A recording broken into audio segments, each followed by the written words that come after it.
Hi, Mickey Das. Hello, everyone. I'm Mickey, your company man, Vtuber with the head in the cloud. Since we're always flying planes, we are not flying planes today. We are talking about them, and I'm joined by my fluffy co-host here. Hi, I'm JervaVT. I'm a dog, but a slightly different color that flies planes that look a little more boring and tubey. And here is one of the 3 cats I actually like. Oh, yeah. Thank you.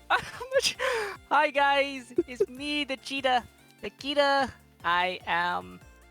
I usually fly the more European side of planes that don't exist. But yes, Sad. I am here. We are all here. All right, let's start off by asking Kiita just a couple questions to familiarize the audience. So, what do you do here, Kiita? I do flight sims.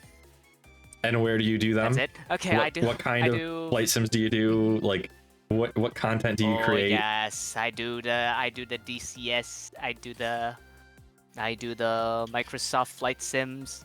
Sometimes very rarely War Thunder, and yes, I do it almost every day. So you just play them and no one sees, right? Or do you stream it or like make videos? I stream every day on very weird times. Spontaneous sim streams. It's great. That's how you do it. Oh, That's how I do it. I'd stream it on the Twitches. Mm-hmm. All right. And then I have to address the chat. Sarge, thank you for the resubscription. EX, and thank you for the resubscription. Spaceman, if you gift any more subs, you will be getting a ban. That is a threat and a promise. So you've been warned. Welcome in, everybody. As the pinned comment says, this is a talk show format. I may not be able to address chat, so please be patient. And, oh, shoot, I meant to... For the first story, I meant to have Airshow's stream up to see the results. Oh. Are they still 1-1? News. I think they're still 1-1. Okay. Yep, esports. Oh, it's still ongoing. That's the nature of the live whatever, the live news cycle. So actually, is that the first match that somebody's not going up 2-0 on someone? Yeah, it is, and we'll talk about that in a second. So SATAC results from last week. We've had In Sky versus Snake. That was the one that was ongoing while we were streaming, I think. And that was 2-0 in favor of In Sky. Then we had Lock On Greece versus 08th, another 2-0. Fully Torqued versus Garuda. That one was pretty exciting. I caught that one. Airshow, the caster of that, messed up and had to stream it at like 2 a.m. his time. So that was pretty funny. And then today is EFF versus Toro. This has been an exciting match. I've been watching it throughout, and Toro, EFF was up by 1. Then in the second match, Toro beat EFF by a single fighter. So it has been an exciting match.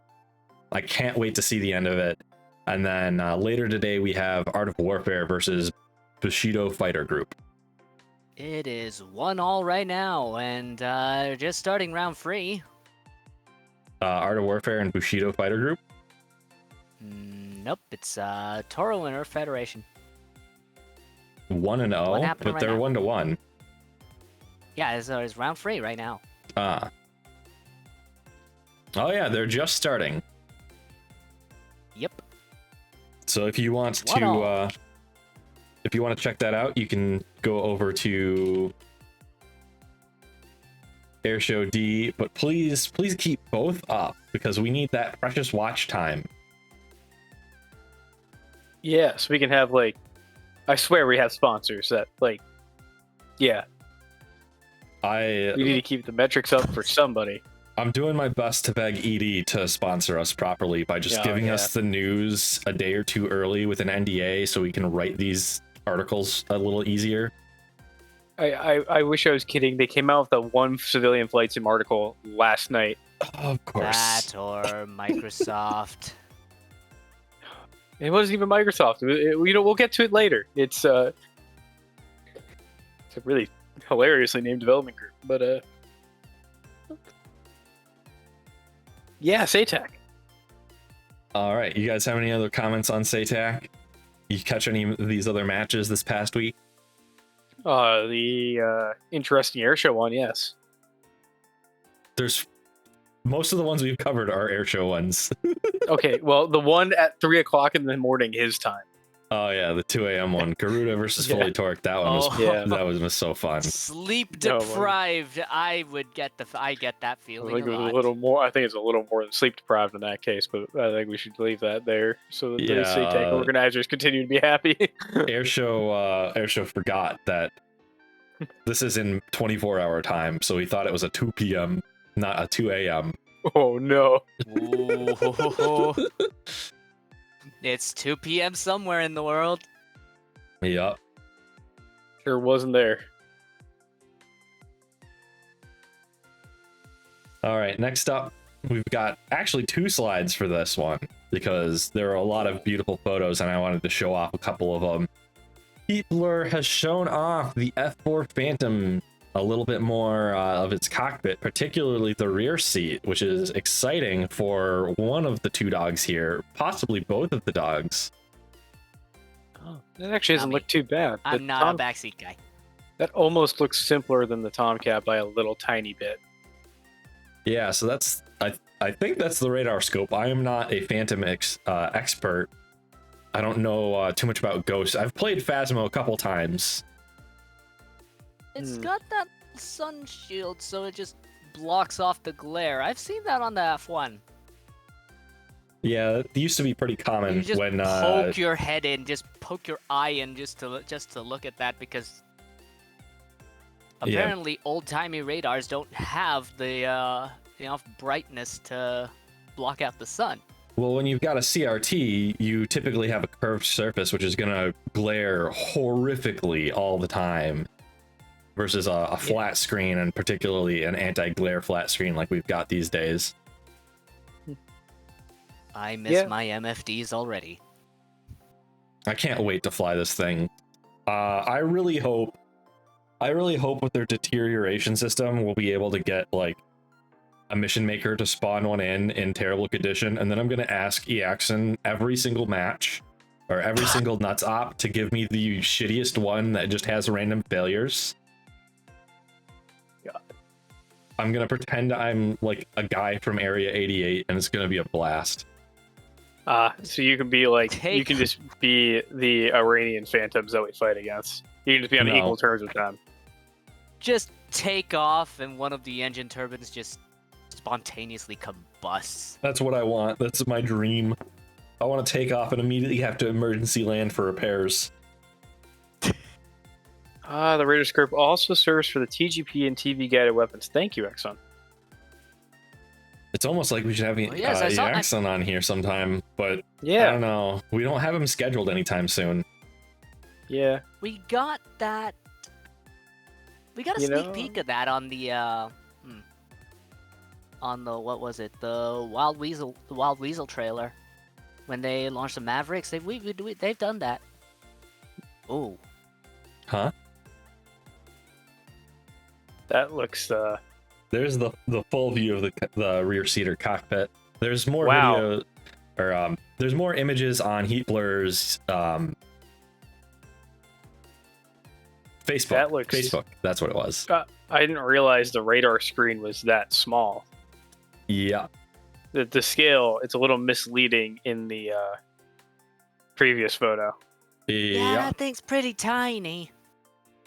I'm thinking how claustrophobic the backseat is on the Phantom. How are you gonna look ahead when you're trying to when you have no choice but to fly from the back? Almost as bad as the Tomcat is for like just terrible backseat visibility. Like the Strike Eagle's not great for visibility, but it's way better than this, and way better But than the you Tomcat. do not get to fly on the Tomcat backseat. That's true. I don't think the Phantom can either. There's a stick there. There's a stick, but isn't that a radar control stick? And there's a stick right in the middle between the legs and rudder pedals. Yeah. No, it's a flight control stick. there is the radar control alright. stick's on the I upper didn't see the side, rudder- side Yeah. stick. Why would they? Yeah, whatever. I can't imagine how you boy. could fly from the back seat on this. Why would they? Yeah, that's my point. Like, why? If you can't see anything, why even bother putting the flight controls in instead of just putting the radar stick in the middle, like they did in the F-14?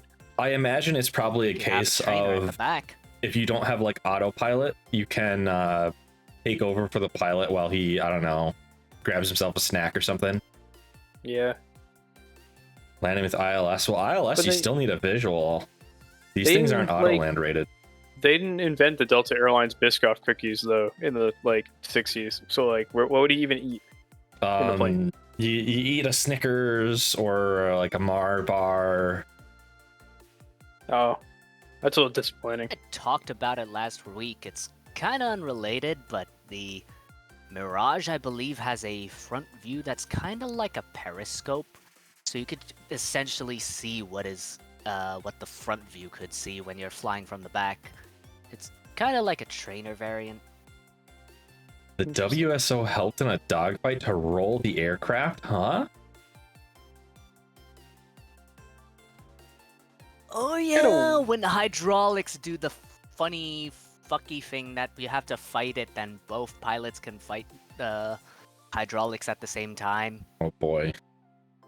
What an absolute shit heap of an airplane. I can't wait to fly it. I'm love genuinely it. It's surprised. just the three of us, just puppy dog eyes and just grabby hands give Phantom. Give I'm Phantom, a little give more Phantom. hesitant now after hearing what Exxon just said, but I'm I sure think we that the won't fun have will the be me problem. being tortured. I think is probably where the fun part comes, of me being tortured in the back seat by the sharks. So, which is my normal job. Except normally in the Strike Eagle, I can just perform without thinking about it. What if Don't we all? Now, what I am looking forward to is Jester 2.0. I had because there is nothing mentioned about the robot on the backseat. Well, they said he's like less likely to punch out now, and then also you can antagonize him and make fun of him. Yeah, that I can't wait for that. That's gonna be so Was funny. it like quit your bitching or something? Was like or quit whining Yeah, or quit something like that whining. was the fucking thing in the back that you can say to him if he's being too loud. I think there was like a shut up gesture as well, but like a more insulting that they added too. Mhm. It's more shuz. Just stop whining. Fuck off, Yeah. Jester. I don't know why you guys just shit on Jesters that much. I treat my Jester with respect. Well, I feel that Jester is inferior to my, human intelligence and desire for war crimes, but I also Well- don't punch out randomly. If, My Jester has never punched out on me ever. Probably because I get hit the first time before anyone is able to react. Haha. Where's the funny button? Discord, soundboard, Night Assassin server. do I need to make you an ejection seat redeem for this show? Oh, here it is. Yeah, exactly. There we go. But There's what? see, real human wizzos always clear every time. Huh? Look, you didn't hear the soundboard anything? No, Should I have have Jester get a soundboards real turned job. off. Oh, Propane and propane accessories. unfortunate. Okay. Sponsored by the Jover. Well, I don't have sponsoring people money, good sir. I mean, I don't want to make any promises that I can't keep. Or so you say. Oh, no, I do not have sponsoring people money. I have extending my credit limit if I need to, but that's Yeah, about we it. are. We're looking for actual sponsors, not you, Spaceman. Actual sponsors, actual company sponsors. Hey, PMDG, I'm willing to sell out my principles and chill for you if you sponsor the show. Where's our dog gamer subs? Yeah. Ooh, what if they did like a white chocolate flavor for us? Ooh. Wait, no, that's not a hot drink, is it? That's not a hot drink, is it? I was thinking like, oh, white chocolate mocha. That'd be nice. Speaking of hot drinks, what did you guys get for the mocha morning? I had coffee. I abused the Starbucks reward system to get something for free. I'm supposed to get coffee, but apparently we don't have any coffee beans or no coffee mix, so I have to settle with milk tea, which I don't know. It's not at all inferior, but I don't know. Please don't look down on me. Milk tea is delicious. No, that's fine. Well, I see. That is like normal where you're at, more so than coffee, I think. So like, it's cool in its own right. No, I'm not a huge tea guy, but like that's a cool tea. Isn't tea and coffee just readily available anywhere at this rate? I mean, yeah. But it's like it's probably like more prominent there. I don't know. I don't live in Kiita place, so I wouldn't. Kiita land, know. The Cheetah. The only I know. The savannah is abundant in tea. My entire like understanding of Kiita land comes from you and Ari, and that's it. So I have, so it's like that's all my knowledge of there. It's just like the spoken experiences from you two. So it's great. The funny time zone is only a side effect. What is our background today, Mika? I forgot to swap it off of the space shuttle, so I made it the nuke hangar again. Okay. Where are we? In an undisclosed hangar that contains a nuclear missile silo. Don't worry about it. No, yeah, don't worry about it. There's this beautiful fake painting of like Midwest landscape outside the nuke silo. Oh, he just straight up just dropped the emote right on you, like dead on, straight on your head, and it bounced off. Yeah, Knight's attacking me. Welcome in. Wait, can stuff fall on Kiita too, or just you? I think it's just me. Okay. I think it just bounced on my head for a few seconds. Yeah, if it bounces off of me, it'll bounce off of Kiita, but I think it only falls above me. All right. No, please don't test it out. You guys should most definitely test it out. Yeah, you can test it out as much as you want. Yeah, fuck just off, like 2D image, 2D still image of a dog. I can't get hit by anything because I don't have physics. No, it goes right behind you, Kiita. Yeah, sad. Oh man, we'll have to find a way to fix that at some time. Like set up tits to have 2 or 3 models in it. Well, that's not tits. Yeah, that's it's not VTube tits? Studio. No, it's not. It's integrated in Vtube Studio, which you cannot experience for yourself. 2D still image of a dog. Soon, TM. I need to let my mom cook and dad and pay for it. 2 weeks. Is your model coming in 2.9? I have to ask your show. Speaking of the Kiowa, I've heard from reputable sources that it's definitely coming before the end of 2.9, because this week ED said on Friday, being very rude, giving us little time to write this. Damn it, I should have just read this word for word because I wrote it out word for word. So I'm just gonna circle back and I'm gonna do it. This week on Friday, ED decided to release its newsletter. This made me very upset because it makes my job harder since I have less time to prepare for the show. But anyways, they announced that the Kiowa is now undergoing testing by ED and their external testing team, which means that it should be coming before the end of 2.9, according to Airshow. Therefore, vindicating Airshow that, in fact, Kiowa in 2.9. Kiowa 2.9. Oh boy, everyone's just discussing on a race between who's coming first, the Phantom or the Kiowa. It's gonna be the Kiowa. The Phantom's not even entered the testing, I don't think. Winter's about to end. What are you doing, Hitler? I think, like, I was normally going to wait and not buy anything until the CH-47 came out, helicopters wise. But the Kiowa does look legitimately fun for, like, just being a dumb little, like, utility runs. I don't know. Over the funny recon orb at the top. Yeah. Well, can the Kiowa carry passengers at all, or is it just the 2 front seat guys? I think it's just the front seat guys. It's a recon chopper. Gotcha. Well, there is like a lot of space at the So back there. What are you gonna put Yeah, in there? you can't do Ammo. funny Caesar. All right. Oh, avionics and weapon stuff. Okay. This thing is small. I Just might look at the hesitate then. pilots. At least Potter will be able to like Tiny, place isn't- for us without like being. Yeah, he'll just be able to like fly something that's not an absolute shit heap soon. Excuse me for being tiny brain cheetah, but that looks like a Huey with a lot of things strapped onto it. Kind of similar. But yeah, no more MI8 for him. He can fly something that's like not awful. Where's the fun in flying a not bad Apache. plane? Well, the first, you're a much smaller target. You can also laze for me. But When I'm on FPL, he can laze for us. But those are all positives. Why would I want to fly a plane that's all positives? Oh, it's not an MI8. It's not ugly. Power fantasy, I guess. Well, I mean, excellent. It probably does fly not amazing, but like, it probably doesn't fly as bad as an MI8 flies. Yeah, the MMS. Yes. Yeah.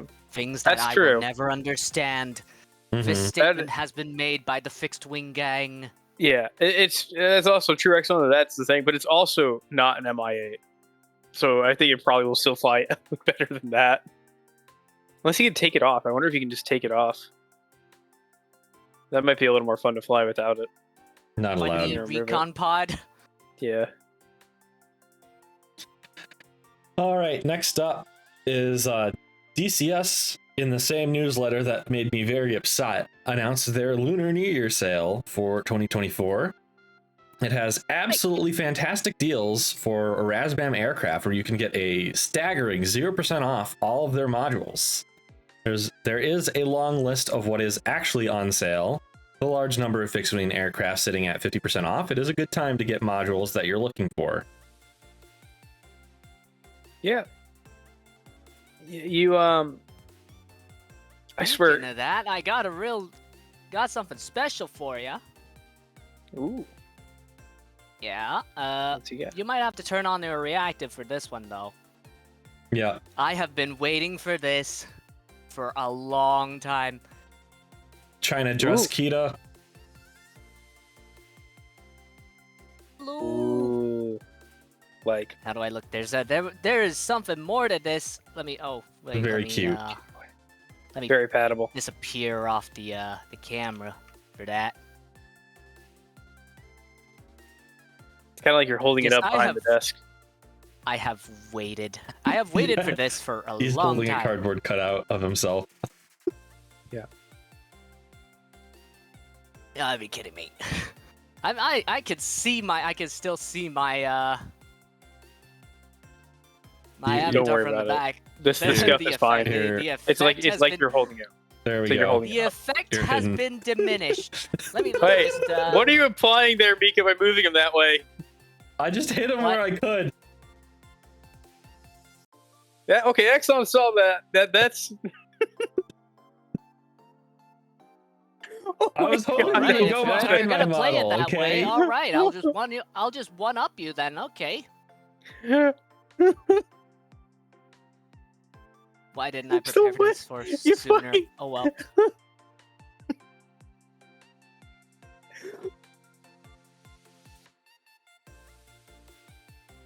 You're lucky Quentin's not here to like get art ideas off of that. He's welcome to. Yeah. Kiita All right. and I have I'm gotten just some gonna good one art. up you guys now. There, Yes, not that's beautiful. Ah, you have Wah. Twitch. You have like TOS violation machines now. Mika and I are immune to that. Yeah. Of Actually, course. I've got TOS violating art that I showed Yes, on stream but at one point. Anyway, But like our models don't have that. We No. are. Dogs don't have boobs. Yeah. Please ignore that Corona exists. Oh yeah. nah, Yeah. you wouldn't know. Anyway, let's Rolling see. on. here. I see a 737. Yeah. So, Cows releases the Diamond DA42 Twin Star for Microsoft Flight Simulator. It was created by students and instructors that worked together so they could learn and train more effectively before being released to the public. Why is there a thing called cows? I don't know. It's Are just they called cows. Are they related to that really cool cow VTuber? Unfortunately, I don't think so. Of which I know two, which is kind of weird. I There's a don't number of cow think VTubers. they are. Trust me, I am There's quite several. fond of the cow. The cow is great. I can't tell why they call it cows. Like, they never explained this. I mean, it's a diamond DA42. They've got 2 whole engines. 2 engines. How does anybody have the mental capability to handle 2 engines? Oh, I'll get this. It's How got about getting FADEC. 4? It's got FADEC. So you only have 2 power levers, and there's an engine start button, and that's it. Yeah, but that's just that's does one me more wrong. lever than I have to deal with No, now no, in the F-16. Mika, they finally put EFI into an airplane. What's that? Electronic fuel injection. Okay. It's not carbureted. Wait, It's not direct injection from like a mix. There's no mixture control or anything in this. They put EFI into a plane. It's just a Mercedes diesel engine. General Aviation has caught up with 2000s era automotive tech? Yeah. But don't worry, this is like the only plane company that does this. Oh my god, we need more general aviation, like decent engines. I want to fly a plane that doesn't cost like $90,000 to buy. Because I mean, these you engines, could always get on a flightsim.to. There's always community I want to fly a real plane. planes that get appears. this, Mika. On top of that, it doesn't run unleaded gasoline. You mean I'm not going to make the local community It runs- stupider by flying my plane? Yeah. So what it does is it can run on it's a flexible fuel design that can run on diesel, Jet A, vegetable oil, or anything else you can just chuck in a diesel engine. Vegetable oil? What kind of... Why vegetable Oh, you didn't know that? oil? You can run veggie oil through a diesel engine. Does it Yeah. even combust properly? It does. Yeah, it does.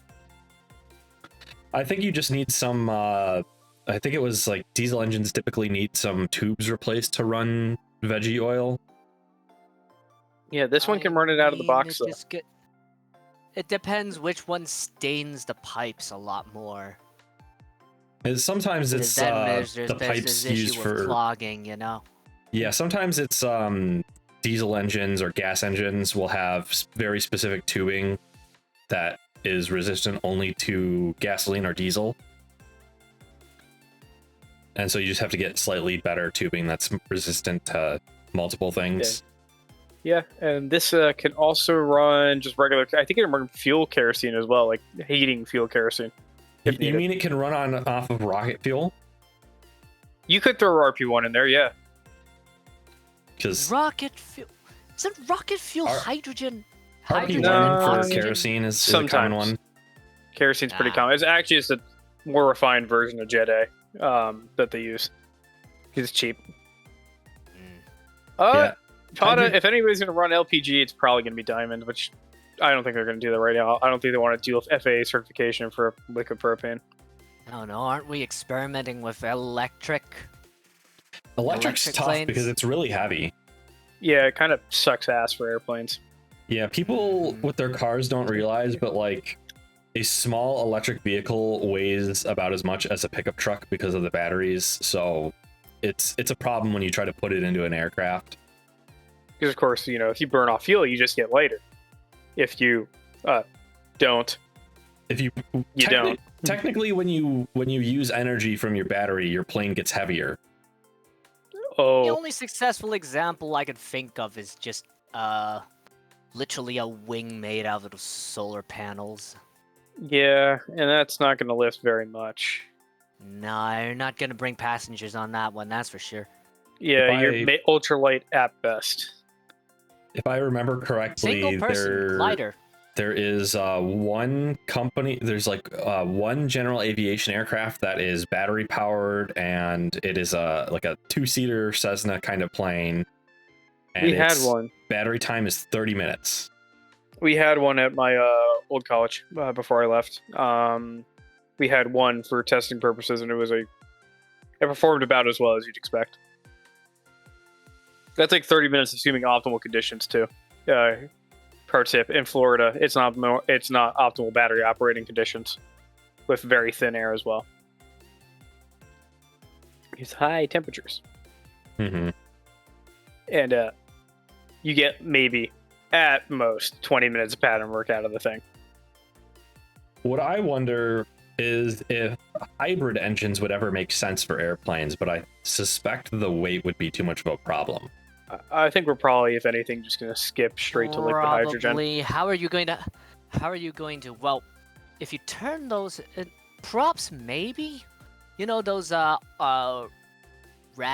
turbines. Yeah, but you're just adding Yeah, drag. if you at that essentially point. turn those propellers into rat turbines, that might make some sense.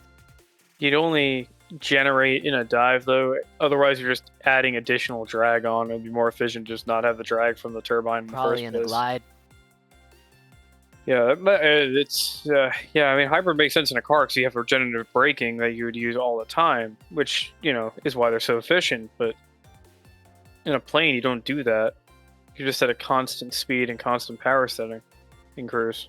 You need to maintain that glide, especially on the approach. Yeah.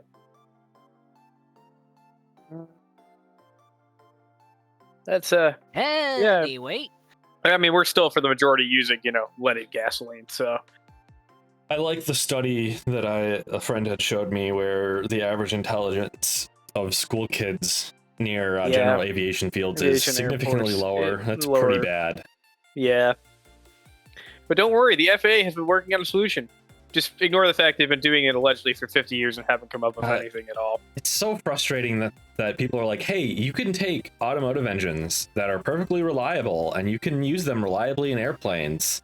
Like, we've got a good bit of data to suggest that this will work. Hey, FAA, will you help us do the last bit to like actually certify it and make sure that it'll be allowed? And this will solve our unleaded gasoline problem immediately without any downsides. And the FAA just goes, yeah, no.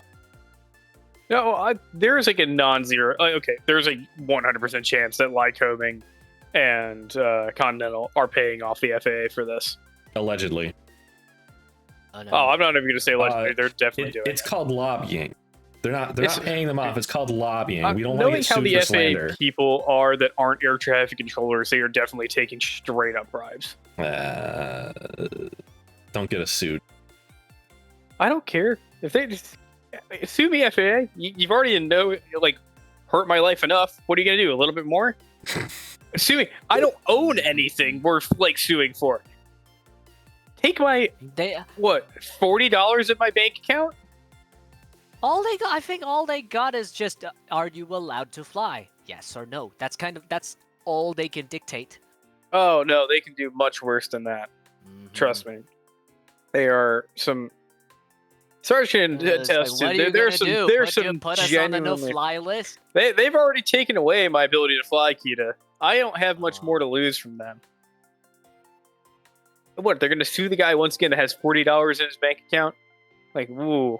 It's gonna cost him 100 some odd times more for the lawyers. So, on that news, NASA, speaking of government agencies, NASA's Juno probe passed within 930 miles of the surface of Io, one of Jupiter's moons. It captured these beautiful photos of the surface. I think this is the first set of photos of Io we've gotten in 30 some odd years. Yes, the lovely probes, of course. It looks a bit barren though. Isn't Titan the one with the water? Io is the one that is volcanic. So you can see some volcanic features such as lakes of lava and volcanic plumes. Why does it look like a ball of piss? It was a bit cold, doesn't it? Joe, cold out there, ain't it? Joe, pisses for Fridays, not now. Oh. Cheese ball. See, actually came up with something good. You know, all the other moons, the moons are made of cheese. They are all cheese. You can see that all in Kerbal Space Program. Made of cheese.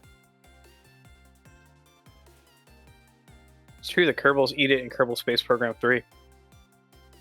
Mm-hmm. So Everyone's that's going back to Kerbal Space Program 1. Everyone's just ignoring 2 right now. Are they just waiting for multiplayer? So no, 2's just kind of. we've Whoa, that's not good. we've run some stories on 2 before. The problem is just that it kind of launched without a lot of features that people like. So I think the first episode we did of FuWan Mocha, we covered that they had their Force Science update, which is gonna be or after that launched, it saw a significant surge in players, and I think it's still staying pretty decent for players. It's eclipsed by KSP1 because a lot of people like KSP1's mod sets and the career mode, but KSP2 does not have a career mode yet. It's just the science update. The thing is, the devs are doing exactly what they did with KSP1. With the it's an incomplete game as of this moment, and then it's like just along down the line they're just gonna start to make it until it's feature complete. The thing is, KSP1 is already feature complete, and they're just working on KSP2. KSP1 also released really cheap too when it wasn't complete. Yeah. I'm gonna check the store really quick and see what KSP1 is at. They're selling KSP2 like a full game, even though it's like alpha stage of KSP1 at best. Yeah, Kerbal Space Program currently, the original, is selling for $40 on Steam, whereas Kerbal Space Program 2, which is not feature complete and is missing a lot of the stuff that KSP1 had, is $50, which I think is kind of the sore point for a lot of people. Yeah.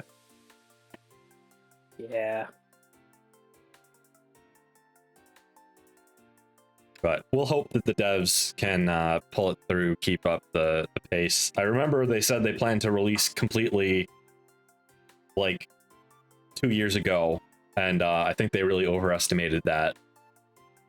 Mm-hmm. A bit of a delay on that one. At least they have a roadmap. Everyone's excited about colonizing and multiplayer. I cannot wait for colonies. I find it hard to play KSP1 without like colonization and the Umbria like survival mods and whatnot. But the problem those have is whenever I try to set up a base on the moon, it just explodes itself because of KSP1 physics. Mm-hmm. Yes, the Kraken you have been touched by the Kraken as well. Yeah. But speaking of things exploding in flight, we've got our last story. Oh no. 737 Max still. Boeing. The NTSB. Is it the door? Is it the door thing? It's still it's the door door. thing, Yeah, isn't We've it? got an It's the update door on the door thing. thing. So this past week, the NTSB's preliminary report determined that the 737 Max flight that lost the plug mid-flight probably didn't have the bolts for this door installed. Oops. Now there's seems like a little bit of negligence there. How There's- many flights has this thing flown before that thing just decided, I think Not I'm gonna many. pop off I think today? it was like 10. But That's actually a pretty good amount of like flights without having any fucking bolts in it. yeah. Yeah. At least it's sturdy enough. If it's like the Comet, it's like just one panel coming off, that thing's just gonna disintegrate. This thing, props to the makers, they're still able to fly it home. Yeah, they What happened to the poor sod that was sitting at that window? There was nothing. no There one was in nobody that sitting seat there. by pure dumb luck. 2 people lost their phones though, and then found them again. Yeah, shout out to iPhone for making fucking bomb-ass phones. For once, the screen didn't crack on the iPhone too. That was pretty impressive. It only Yeah. took them almost 20 years to figure out how to not crack the screens. Yeah, everyone's just shitting on iPhone for how fragile their phones are previously. Now it's pretty sturdy. Well, it landed in the I've water had several iPhones that had inflated batteries. Yeah, death pillows. They're delicious. They're spicy. Had to get them replaced. It's great. But Boeing, what's going on, buddy? So speaking of that, there's speculation and some finger pointing between whether this is the fault of Spirit, because Spirit supplies the fuselage, as far as I understand, with the plug in place and supposed to be in its final condition. But there is some finger pointing saying that Boeing opened up this plug and didn't properly close it, basically.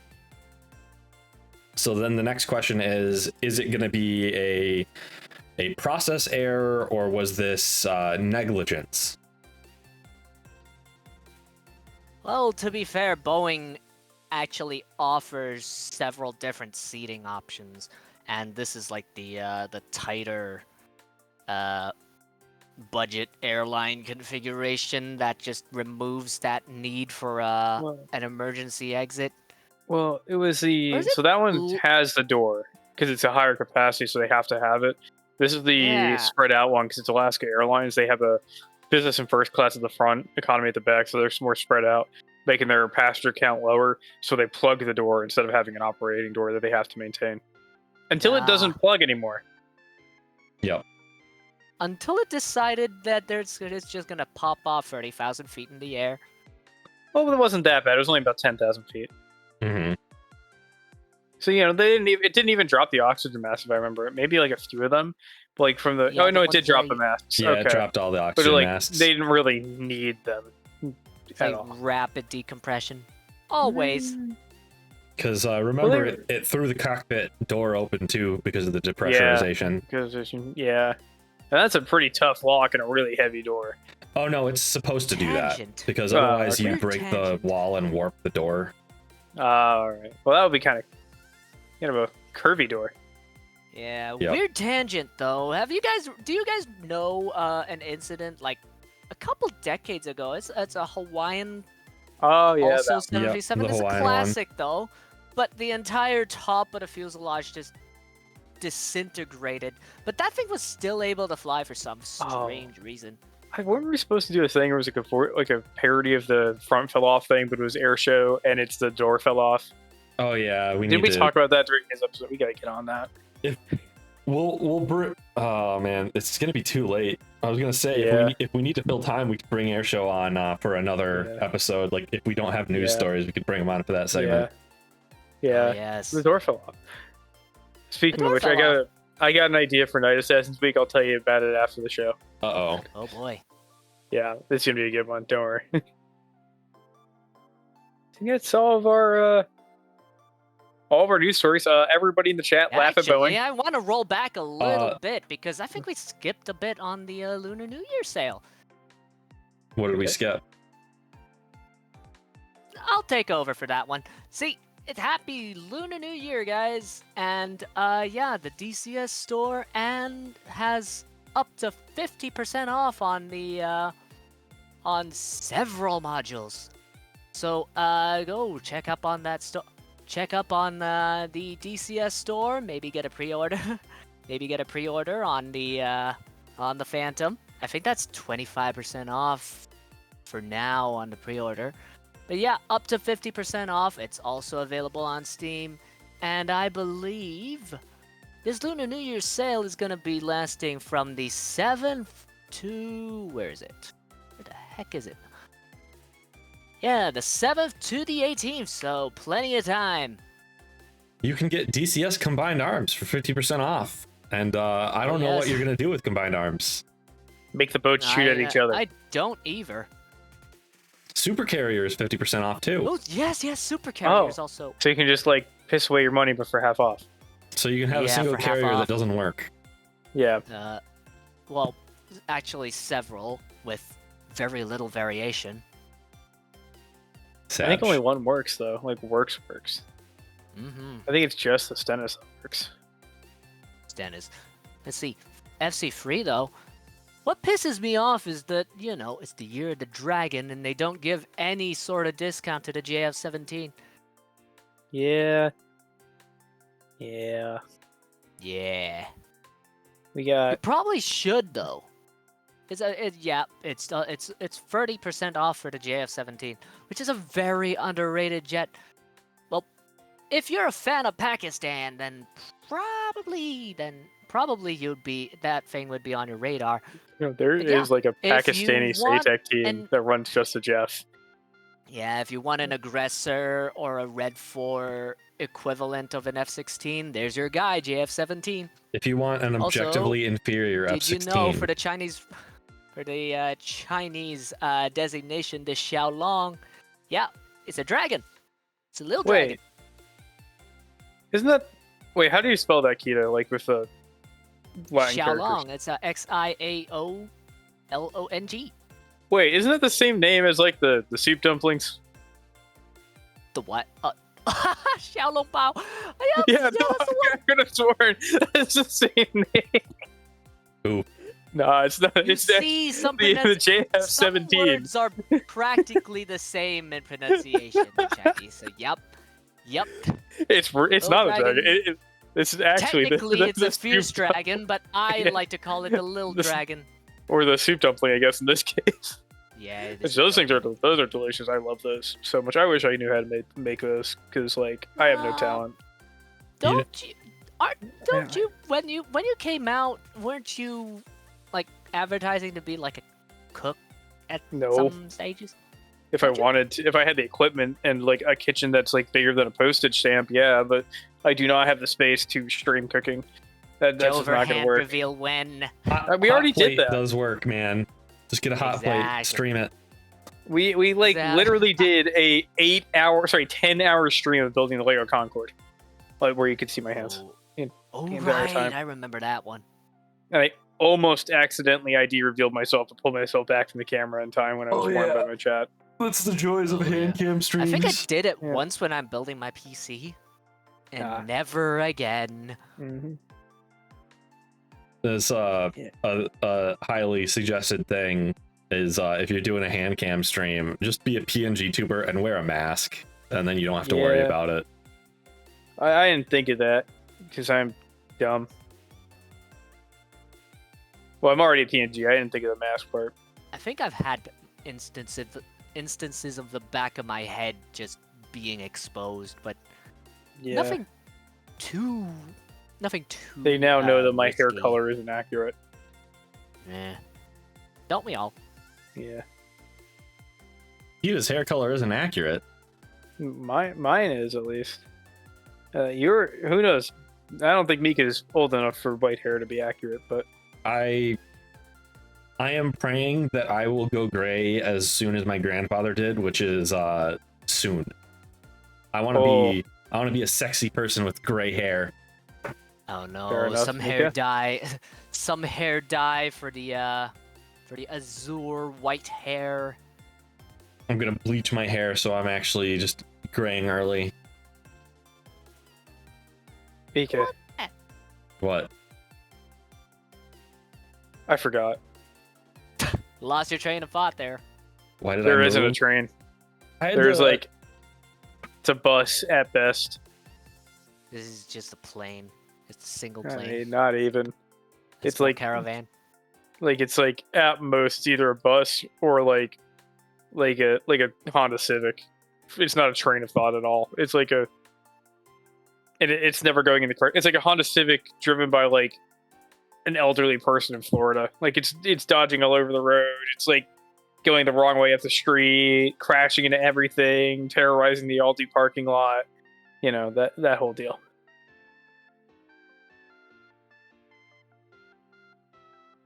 Yeah. What were we talking about? I don't remember. I'm very confused now. Well, I don't know. We were talking about you dyeing your hair or wanting to gray your hair. Speaking of segues, do we want to move on to the question and answer segment of the stream? Oh boy, yes, how this exciting. is the part where things fall apart fast. All right, definitely. Joe, the first thing I gotta ask is, do you want to take the highlighted or the non-highlighted ones? I'm gonna go non-highlighted. All right. So should I be worried? Yeah, you should be very afraid. No, the questions are pretty much the same as what we've normally asked. Oh boy. So if you paid attention, you'll know all the answers to this quiz. like I ever. So first up, Kiita, did you have trouble getting here from the plains of Africa? I know there's a lot of trouble with getting like big animals on planes usually. Oh, at my own plane. At my own plane. Actually, it's well, it changes every time. It changes based on time period. You know, I like to call it my little TARDIS. So, you're telling me you skipped customs coming into the United States? Yeah, he skipped customs. You What wouldn't mind if I had a bit of a sniff around that plane? What customs? What customs? Just, this is your time before I begin the skirt. I thought you would be watching. I would spontaneously appear in your airspace. That's how this happens. This is why we're in an undisclosed hangar that is attached to an Kiita, unused you airfield. were aware of what my lore job is, right? I'm a drug search dog. Blue. Of course. That's why his shirt is green too. He's looking for the green stuff. Yeah. Green stuff. Thought it was army. No. Nah. My ref sheet outfit has my actual work outfit. I have the flight suit too for when I'm flying, but I have my regular work outfit. I look like an accountant, kind of. Like I look like an office dude. He's jumpsuit though. Yeah. Oh, thank you. I appreciate it. I'm planning on getting when it goes to Live 2D. Hopefully get some cool patches on it.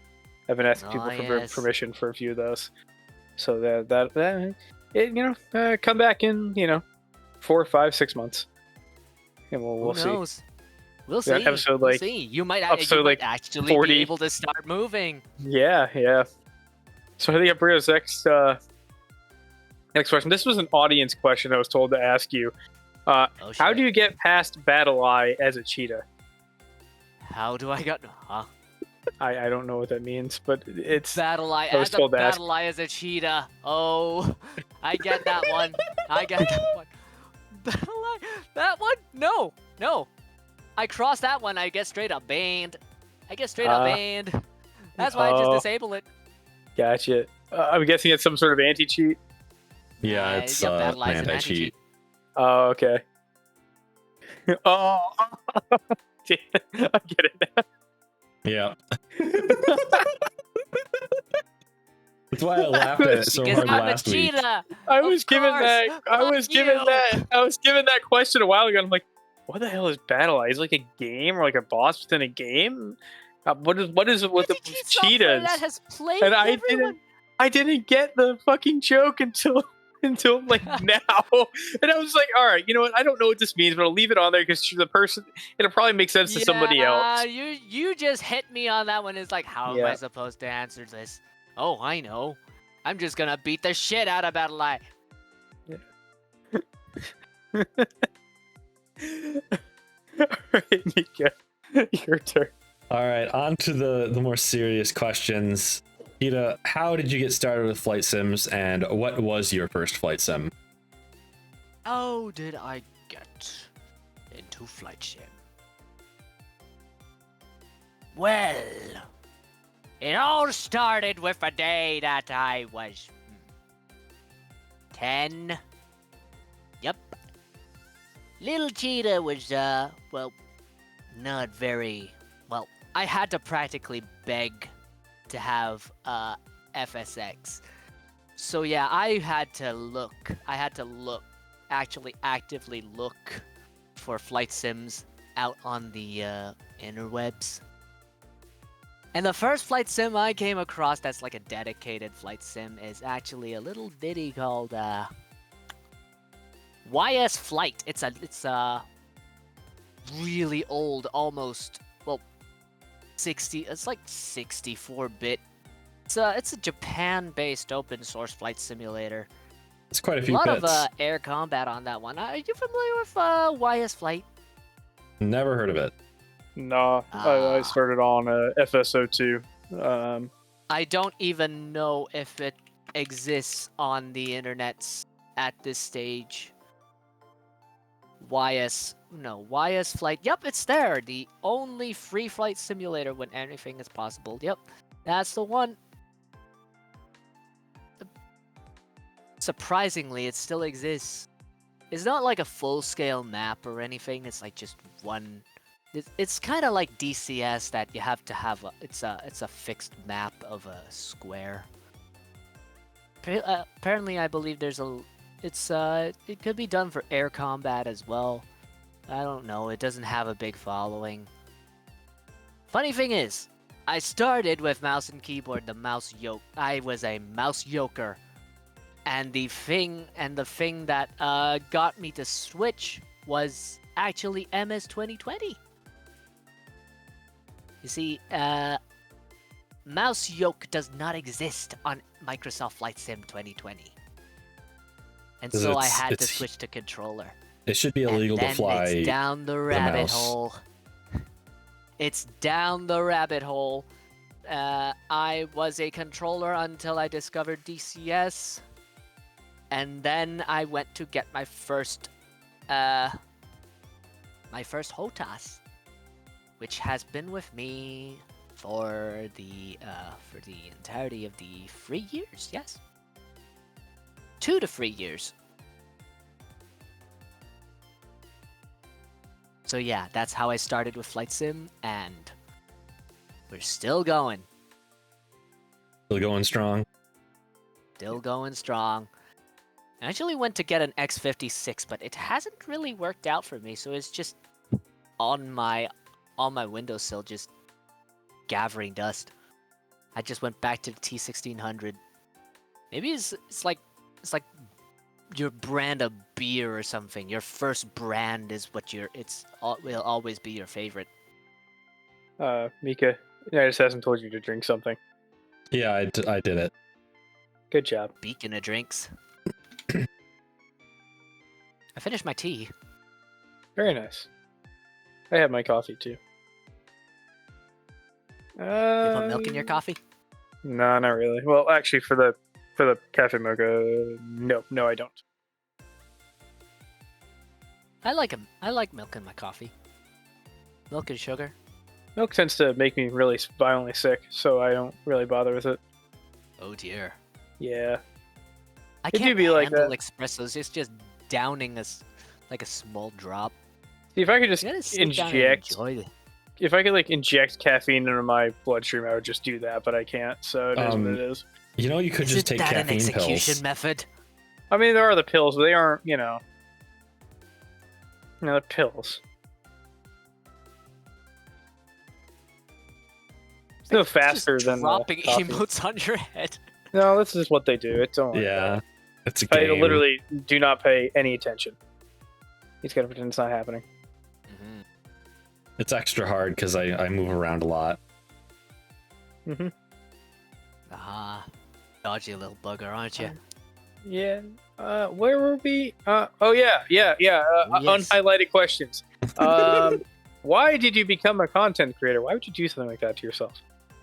Why would I do something like that? Yeah. See, I've thought of it. You want the lore type or actual real life? I think we usually ask people the real life reason why they do that. Scheisse. Alright, it takes a while for me to gather myself. Actually, Cheetah's got himself a media degree. Oh. Yes. And then, well, I just looked up on the interwebs and, I've made my own little videos. Well, I came from the age of the Let's Plays. So, the Marky Moos and the Pewdies. Oh, those were dark days indeed. Those were dark days indeed. I came from that day and age where Let's Players were prevalent. And so I just thought, I like to game. And flight sims are a niche market. So I thought, oh yeah. And also, when I just started coming out I just started out looking for a career, HoloLive English Gen 1 just started to debut, and then I'm gonna have to look up the date of Hollow EN's debut date is... Nope, that's not it. When did Hololive English release? I think it was late 20, like somewhere around August 2020-ish. Yes. That's when I started to think about being that's when the Vtuber part came in. You see, you can make content behind your own character. That's how we got here. I actually auditioned for Hololive, and to this day I still have the audition tape.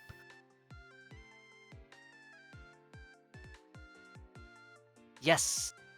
But yeah, I am going pretty well on the Twitch on my own. I think I just passed 650. I did post about having like 666 followers. Yeah, it's almost 680. Just one more left to 680. And it's gonna be going strong. Very cool. I mean, of course, the big one's 690. Oh yes, 690. Or 669. 696. Or there's the other one I know that's really important is like 6,969. I don't know how to do numbers. 69. Yeah, and then you throw another 69 on in front of that, and then another one, and then another one, and then another one. Oh Keep yes, going. It's gonna keep going, and I have no intention of stopping. Good. Speaking of your not having an intention to stop, do you have any goals? Ooh, I actually have no idea. Right now, we already got affiliates, so there's the partner push. I mean, I'm just doing this on the sidelines. What are the chances of doing this full time? Because that idea is really minimal to the point. This like having a stable income solely from streaming that you'd be allowed to quit your day job. Yeah, that's not gonna be happening anytime soon. Yeah, it's even some of the fairly big VTubers that we see don't make enough from this to be full time even. I mean, you just look it up. You just look it up, and everyone, it's like all the streamers that are doing this full time to a point that they could do it every day and potentially burn themselves out. I don't know. Yeah, that's a really far off goal for me. And I just look at that as like, God, I wish that were me. All right. But I'm just doing this for fun. Ripping hot take here. Fun. I rather would just not. I don't want that. I don't want to ever go full time with this stuff. Like I would just stop having fun if I had to do this to live. Ooh. Don't we all? It's like this. I only do this. It's a fun little side thing to do.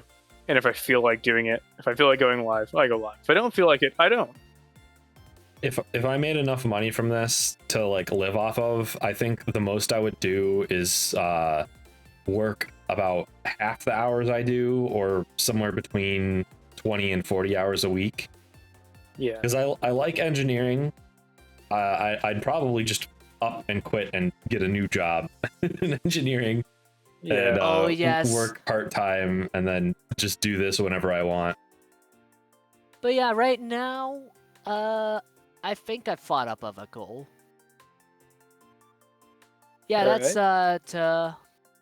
that's to establish a presence over on the Twitch and the social media to a point that people would actively approach me for, well, doing content and, having just the general having fun. Yeah, that's the goal, to establish a presence out here in the community If I get recognized by ED or whatever flight sim community, that would be a dream for me.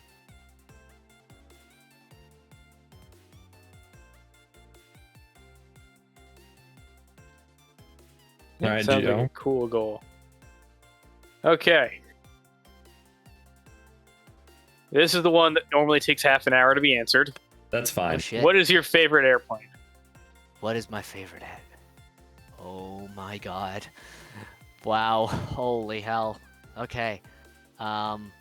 Ooh, whoop-de-doo. I wasn't kidding. Oh boy. Normally it takes about half an hour for this one to be answered. How That's- fun. This is gonna Because- be an adventure because I am going to say it and then I am just going to be objected up into high oblivion. The Messerschmitt 262. Oh god. Oh no. Oh yes. Yeah, right. Yes. It is The cool funny looking. First jet. The funny first jet, because I have several favorites, all categorized by era. It's great. On the contrary, everyone would think because I'm a von Richthofen and I would be going for the Fokker triplane, but no. Actually, I like this Albatross a lot more because it's a lot more streamlined. Meanwhile, onto the Second World War, we got the BF-109. That's a good old sleek little plane. I don't know why I bring it up that this is my favorite plane, and people will immediately shoot me down, thinking that it's a Nazi plane. That cannot be your favorite plane. Fuck you. Germany is the best. Germany has made a lot of strides on this timeline. With the 109 being the one of the most mass-produced aircraft during the war, and then of course the 262 popping up. A little bit too late for the war, but that's probably for the better. Well, I mean- Czechoslovakia had the license-built version of that flew until I think the late 50s, 60s-ish. I mean, even if it did stay longer, then it would have been countered by the Meteor anyway. It would have been. You would have imagined how they would interact, the 262 and the Meteor. Well, maybe. You see, the Meteor is made for both jets are relegated to home defense because they don't want them secret documents being exposed for the enemy. Yeah, and even on top of that, I mean, ED, early jets, besides the Sabre and the MiG-15, please. Yeah. Give Yeah. us Early our jets, Meteors. Meteor, the 262. Yeah. Yeah, be- there's Play only with that. one example of a flying Me-262 at this age. It's actually a replica made by Airbus Industries. I'm not surprised. That's Airbus. They were talking about getting support from Airbus for some sort of Concorde restoration, but it's kind of stalled now. Yeah, it's What do Yeah. you think about warbirds? Warbirds just flying to this day. I see them every once in a while, and then I see what happens to some of them, and then I remember, that's why I don't want to fly on one of those. One of my old You see, professors it's was a gonna become warbird instructor, dying though. breed because it's practically 80 years since the war. That's And almost as people old as also our have a- president. Yeah, and they also have the unique ability of pilots crashing them. They don't really come back after that. Yeah, that's the difficulty with Fun warbirds. The Blériot 9 is still going strong. Built in 1909. This thing is the oldest airworthy plane in Yeah. history. Well, I mean, I guess when you get back to like the World War I stuff, it's like so easy to manufacture your own parts for it compared to the World War II ones, because those things basically run on duct tape. So it's like, I think maybe it's a little easier to maintain those, but like the World War II things are so complicated and just so parts hungry. Yeah, it really Not depends on what really, parts not you need to do. exactly. Like, You see, the engines, at least the engines, are interchangeable. The airframe itself is design. They're all Yeah. drastically different. But when you look at the engine compartment, especially the engine compartment, you're gonna start seeing similarities. Like you see the Mozzie, the Mosquito, those twin engines. Yeah, those are actually Merlins that you could take out of a Spitfire. Yeah, the problem is you gotta find Merlin parts. You gotta find the right variant too. Or you have to make Merlin parts, which is even worse. Oh dear. And for the making spare parts, a lot of people don't understand how complicated that is. Like if you've got a tank and you need to make a spare part, that's fine, because if you make the part wrong and it fails, nobody dies. But on a plane, like if you're making a replacement spar or something, how do you know what that needed to be? Because unless you've got original blueprints that state like this was made out of this material, this heat treatment, exactly all of this data, it's hard to safely make a replacement.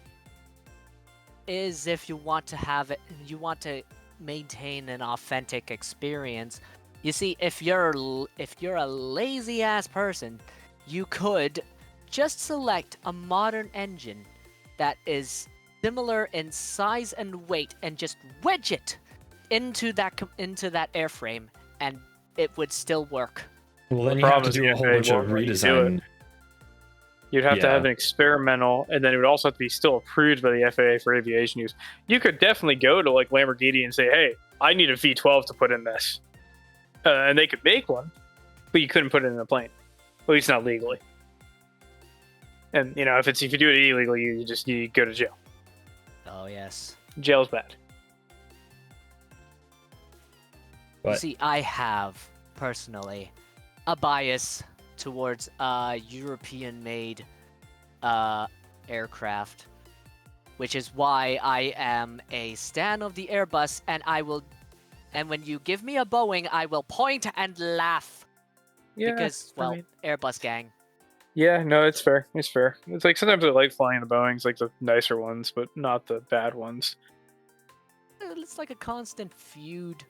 I mean, I found myself being pretty adept at the Douglas DC-6 on the MS 2020s. Yeah. Probably because it's the only thing available other than a Lockheed. You know, for civil aviation. Yeah. Would you want to, other than the Airbus, it's like my top favorite is the Lockheed TriStar. That's a good choice. That's a cool one. Yeah, it's a little trijet. I wouldn't call it little. It's pretty very big. much ahead of its time. Pretty much a shame that it doesn't have much longevity and probably put Lockheed out of business. Because it's almost tragic. They put a lot of heart into that trijet, and then it just faded into obscurity because, well, I have no idea. Maybe it's because of the A300? It was complicated I don't really remember. It's just gonna build match up. and maintain, and then on top of that, ETOPS go burr. Yeah.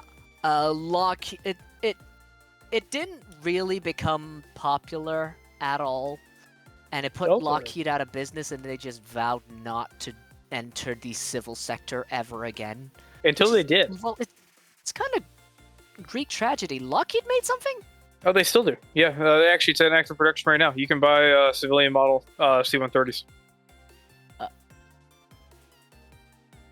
But they're C-130s! Oh, they got refreshed avionics. They're really nice. They're basically C-130Js, you just don't have the ability to pop flares or chaff. L1000, huh? Yeah, hold on. I got you. Hold on. L100J. Oh, LM100J. There we go. Dropping it in the Twitch chat. 1, 2, 3, go. Yes. L100. I just learned about this one. Yeah, they've been building these for a very long time, actually. They didn't come out with they had a break before they started making the J model because it used to be not very popular. But you can do all kinds of stuff with these. Well, they seem like civilian haulers. Yeah, it's just you still actually have drop tanks and stuff too, but you can have you just don't drop the drop tanks.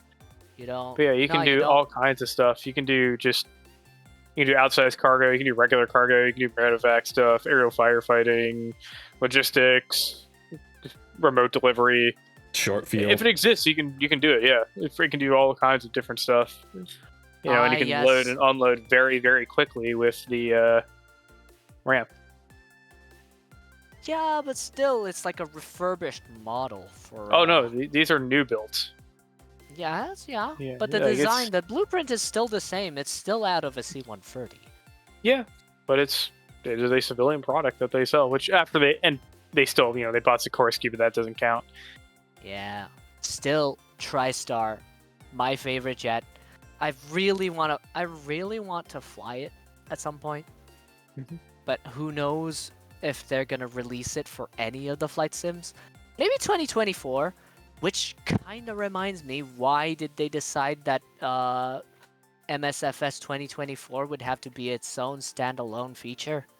Well, it's supposed to take everything that was in 2020 and it gets carried over. So anything you bought from the marketplace, any of the premium deluxe airplanes, things like that, and then any third-party add-ons are supposed to just plug and play straight away on 2024 by design, because they realized how much it would probably piss people off if it didn't work right. It's gonna piss me off because I invested a lot. Well, you don't lose any of your investment; it all gets carried over. So anything you bought with your the A300 went to 1.0.5, but what did they do? It's just a couple fixes, like a lot of tiny fixes. In the time between for the bad announcement and the production of the show, they've gone to 1.0.6. I just don't cover bug fixes because, you know, it's just bug fixes. Yeah, they tiny. Yeah, if they did like something big, like they added the A-Core stuff in, like an update like that, or the other promised updates that are coming out, like that I would drop. But like, you know, it's just bug fixes. So it's, you know. Ah, yes. Literal nothing burger. Ah, yes. On to I'm just listing. I'm not even pinpointing my absolute favorite jet, but this TriStar is over there. Yeah. We got the British Aerospace 146. Good old Avroliner, mini jumbo. Shout out to British Aerospace for that one. Little tiny jet. It's got this little charm. The one that carries the queen. That's the bay, I like to call it. Yeah, they well, not anymore, she's dead. Well, which is a shame. Yeah, I don't even know if any more any more Avroliners are existent at this point. No, there are. There's plenty. They're all cargo though. Actually, I think there's a few places that use them for a passenger, but not many. Pretty prevalent out in the UK and Greater Europe. Yeah, there's a large cargo fleet based out of Belgium for them. They just get converted into freighters. Good old Avroliner. Yeah. I actually got into a race with a Spitfire on that one. I keep getting thrown off by the redeems for flips and barrel rolls, which is going to do wonders onto the airframe. That thing's That thing's pretty flimsy, so you gotta take a lot of care for that little baby. Yeah. Yes, Avroliner is baby. That's I like to take delicate care with my aircraft. I don't exactly like to do flips and barrel rolls, even if the plane is capable, because I always imagine that there would be passengers at the back just ragdolling every time chat wants to do a funny. Yes. Do you comply with chat if they request or demand if chat to do those? No, I just tell them no. I'm one of those PNG tubers that like my chat's like, hey, do this thing that you don't want to do, and I was like, nah. Do a barrel roll. What if I asked you to do a barrel roll? Not a way. Not a chance. Maybe. It depends. Especially on VATSIM. Well, that's fine. You can get away with that on there. The controllers aren't paying enough attention where that's a problem. But like, it's like if you have like Pack X running or an A-Cars tracker running, they're going to notice that you did a barrel roll on the A-Cars, and then you lose points, and that's bad. I mean, you do. It's like you do funny given aerobatics. Given I own my own airline, so I could just be corrupt and accept the PIREP anyway if I did a barrel roll, but I don't feel like it. Because then the alarms get all mad. You do like one of those funny barrel rolls, and suddenly the ATC just chimes in. It's like, what the fuck are you doing? Well, if you maintain your altitude, right, and you don't lose any altitude in your aileron roll, or at least don't lose more than a few 100 feet, they're never going to notice. From experience. At least as long as you don't stray off course. Yeah, if you keep that thing pointed in the correct direction, it's not going to matter. Yeah. But given the damage model, especially in Flight Sim, that's that's gonna stress your airframe a lot. If you do it kind of the right way and keep it a constant 1G kind of deal, you'll be fine. Anyway, yeah, that's kind of it. Military planes. I long for the Eurofighter to be available on DCS. Soon, TM. Soon, TM. 2 weeks. Yeah. Just 2 weeks away. You know, it's like Kiita, I warned you, it's a 30-minute question. Yeah. Oh, yes. Nothing wrong with that. That's how it goes for every person we ask, so it's fine. I know, but I have a myriad of... No, everybody's done this. Don't worry. I have a myriad of aircraft. I cannot physically narrow it down. But you're going to start seeing a trend that most of it is European. Yeah, Spaceman gave like 8 answers. Airshow gave like 6. This is just normal. Don't worry about it. Yeah, but do you kind of identify a trend on people's favorite aircraft? Sometimes they like try to. They apparently like will hold one in, and it'll be like a big hot thing. Oh, Mika, good balance. You held that one for a while, damn. Keep it over. Oh, it fell off. Yeah, I think you reached the end of the tracking. I was gonna see how long. No, I moved over as far as I could. This is as far as I can get. Yeah.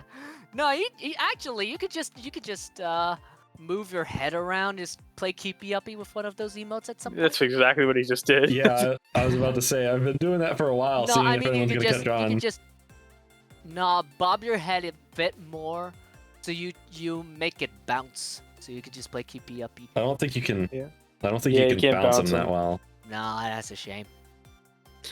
Anyway, you could see the active trend that I like European designs, probably because American designs are oversaturated, but that's just my opinion.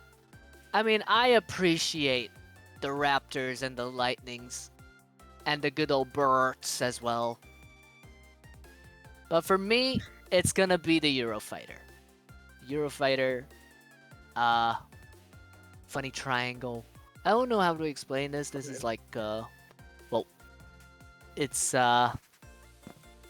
probably a personal bias, but probably because it's the plane that united Europe. Probably not the first. That's a tornado, is it? Yeah, well, it's also, it's subject to being bullied by Lockheed Martin politics-wise, so. Yes. Of course. And, yeah. Have you ever noticed what happens every time somebody tries to order a Saab Gripen? They realize that the Saab Gripen is dumb and they buy an F-35 instead because it's cheaper. They try to buy, Gripen Cs because they're cheaper than 35s, right? Or they have a... But they aren't at this point. Well, the Cs are, but the E's definitely are. The E's just as expensive. Yeah. The Cs are the older model. They're enhancing the model by the second. Well, the thing is, like, every time somebody tries to buy one, Lockheed Martin just happens to do something with their defense minister. Slip into your DMs. And just watch. 20 years are going to come out for price dumping. It's going to... I'm calling it now. I'm going to place my bet. Yeah, it's... the same old trick the airline companies do. People keep looking at the Gripen, and Lockheed... Probably just Lockheed is just going to come slipping over. Funny. It's like, hey... Germany really wanted to buy Super Hornets, right? because you have a lot of tons of part commonality between the Growler and the Super Hornet. Yeah. And it just happened they needed them to replace old ECR tornadoes, and also needed to replace their tornado IDS.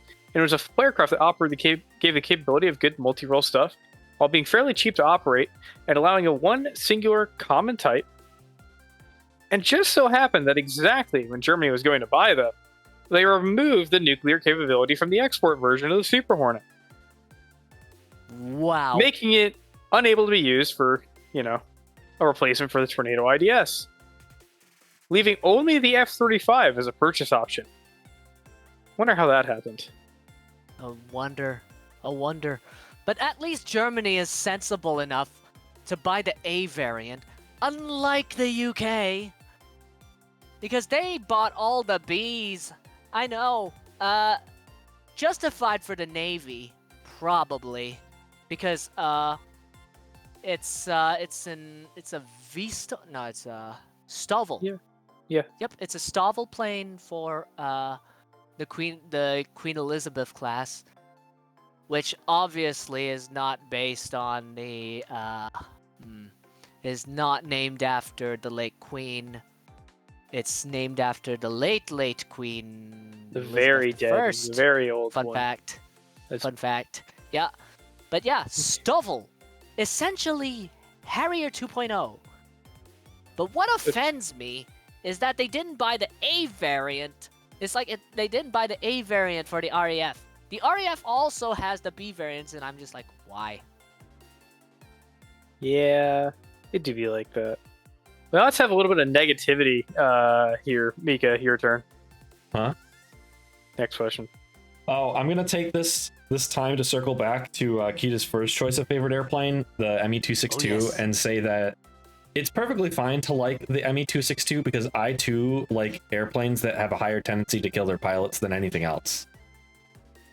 Oh, you want a plane that kills a pilot? How about 163? Yep, that as well. Yes. As somebody It's who more started on the dangerous. MiG-3, People say it's more dangerous to be in the 160 to be flying inside the 163. And even on top of that, it doesn't even just kill you by flying; it kills you by just burning you to death with acid. The fuel itself would burn your face off. Yeah, it's And you have to get the combination just right, or else that thing is just gonna spontaneously combust. And I'd like to point out also with the 262, people tend to forget about the throttle problems it has, and also will like look at Western jet engines and go, oh, it's so dumb people did this radial type versus the axial type. Well, the problem is the axial type has a lot of practical problems, and the radial type is a lot easier to do it first until you solve those problems. And you see all those problems crop up on the ME-262, like if you move the throttle too much, it just bursts into flames. Yep. People like to imagine it's like if they made more 262s, Germany would have won the war, and it's like it's kind of too little, too late. If they made more 262s, the big man, Big H, in his infinite wisdom, decided to make it a fighter bomber instead of a dedicated fighter. Well, I mean, we still would have, we figured out how to pop them with Mustangs. So it's, Yeah. If they had made more 262s, they would have not had flyable 262s, because as it was, the 262 was restricted from using its power to taxi because they didn't have the fuel for it. Yeah. So yeah, there's no one solution that would have saved them. It's like, and it's for the better that they didn't have those solutions. Yeah.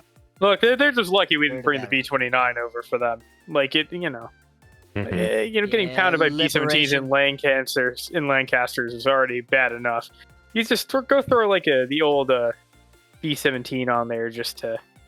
But I'd love to see how well the B-17s would have done against fighters. That would have been cool. Yeah. Well, sorry. Yeah, the 29s. Yeah. The occasional 24s as well. Well, the B-29s would have the even better turrets, the fire control system. They didn't really get challenged by Japanese fighters too much, so it's like, eh. Mm-hmm. They just kind of Strata vibed. forts. And then they learned how to transport the sun inside of its bomb bay. Oh, No, Yeah, funny. it wasn't the power of the sun, because it was fission, not fusion. Oh, that's true. That's true. yeah, Well, it sure fat- looks like the little- sun. It looks a lot like the sun. Yeah. Yeah, tall boy.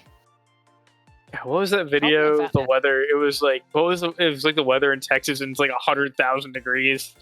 What was it? What was it like? Everyone in some. Hold on, I gotta go find this. Where I don't know. If you... Everyone in somewhere is dead. It's Oh like, yeah, there it is. Everyone in McKinney is dead. everyone in McKinney is dead. Ripperoni. Ripperoni. Yeah, it's just the sun. It's literally the sun. You don't need to even loot in there. Yeah, hold on. Let me drop it for you. Here you go, Kiita. Yeah, I saw that one. Yeah, it's a classic. The news sometimes has really good stuff. Like someone who just seamlessly pronounced Landfire Befwingen Gelikind Roboch Land Sicilian Go Go Go. The Welsh. The Welsh. All right. On the news of the Welsh. Kind of stuttered on that one, but I think I kind of nailed it. On the topic of the Welsh, Kiita, what is your least favorite airplane? What is my least favorite airplane? That's a tough one because I love airplanes in general. I love them to death. I gotta have to actually actively look one up. It doesn't have to find out be what like plane really ruins my aesthetic. yeah, it doesn't have to be one that you think is objectively bad. It can just be one that you irrationally hate. Yeah. Or rationally hate. Your Yeah. choice. I have no idea. I have to look up. It's like, what plane kind of just ruins my vibe? The short 340 The heck is that? is the Ooh. one thing that pops flying. into my head. That is the thing that immediately pops into my head as a fugly looking guy. It's basically a stole plane. It's That's, literally a rectangle that flies. I see a short 360 I can toss up here on Yeah, stream. there's a 30 and 60. Yeah, it just depends on the length is the model number. It is Short 340. look at that. 360. Look at that absolute just unit. Look at that thing. Yeah. It's Hey, disgusting. there's actually a really nice Microsoft Flight Simulator add-on for that. I don't fly it myself because it's black box, and I swear never to get black box my money ever again after buying their A330 and 340 at one point. It's and then they just never finished it, even though they took your money. Yeah. In let's say, what ruins my vibe, kinda, would be the A321. The 737. Oh, The Kiita. The A321, Alright, we're gonna- pause for effect. Yeah, that thing, elongated fuselage.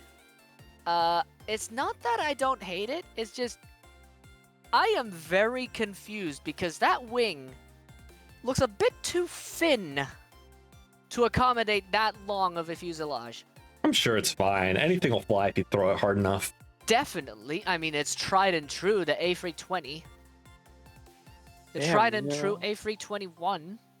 Ironically, the A321 is probably my favorite. To each their own, I guess. Yeah, that's fair.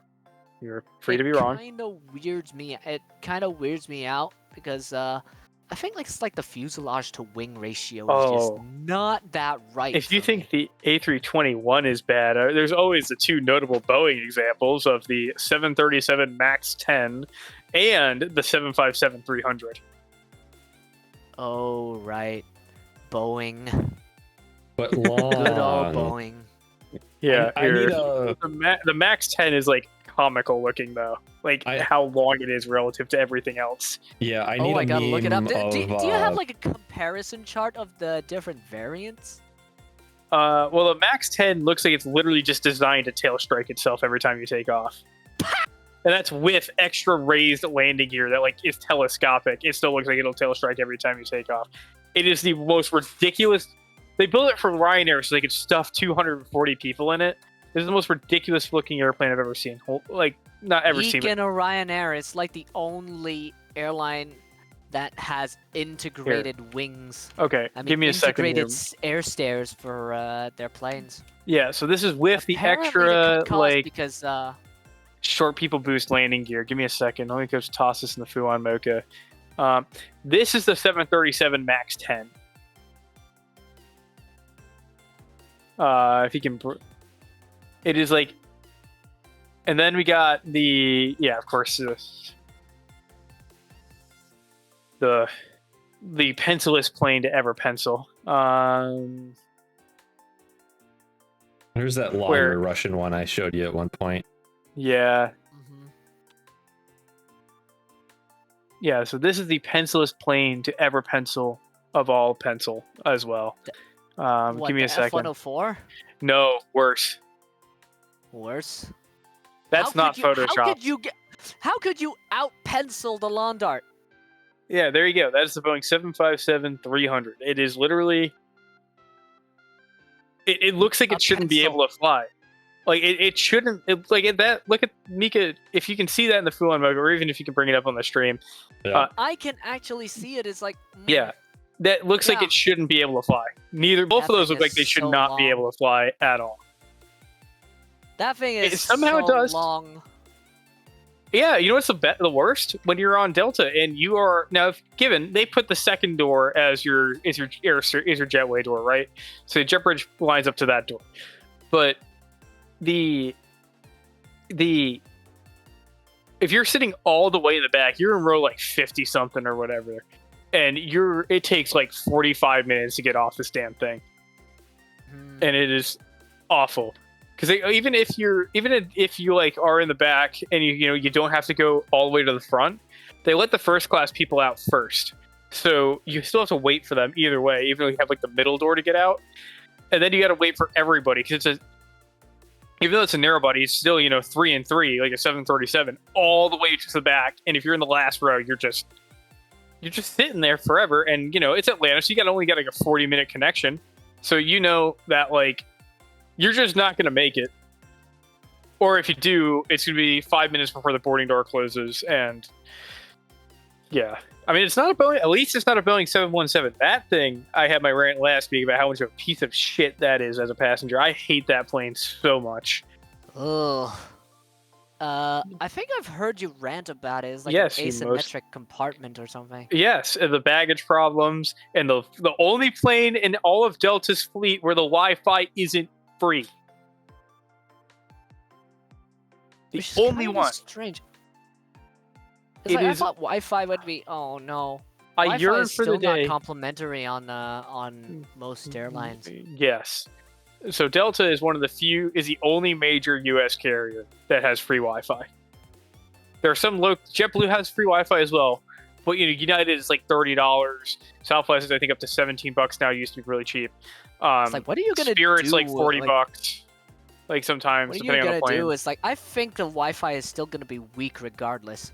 Well, no, the Wi-Fi is actually pretty good on most of the planes now. They got like Intelsat, and they got they're starting to get Starlink now, so it's getting a lot faster. But it's like the Delta, but like that airplane, the 717, it's also the only one in the Delta fleet that doesn't have like an in-flight entertainment system, doesn't have the comfy seats. It just sucks in general. Like that, I can't wait for the day the Airbus A220 finally kills it in North America. Mm-hmm. Oh right, the A220 mini plane made by Bombardier. How do you like to pronounce that actually? It's Bombardier. It's normally how it's done. It's French. Bombardier. Well, French-Canadian. French-Canadian, yeah.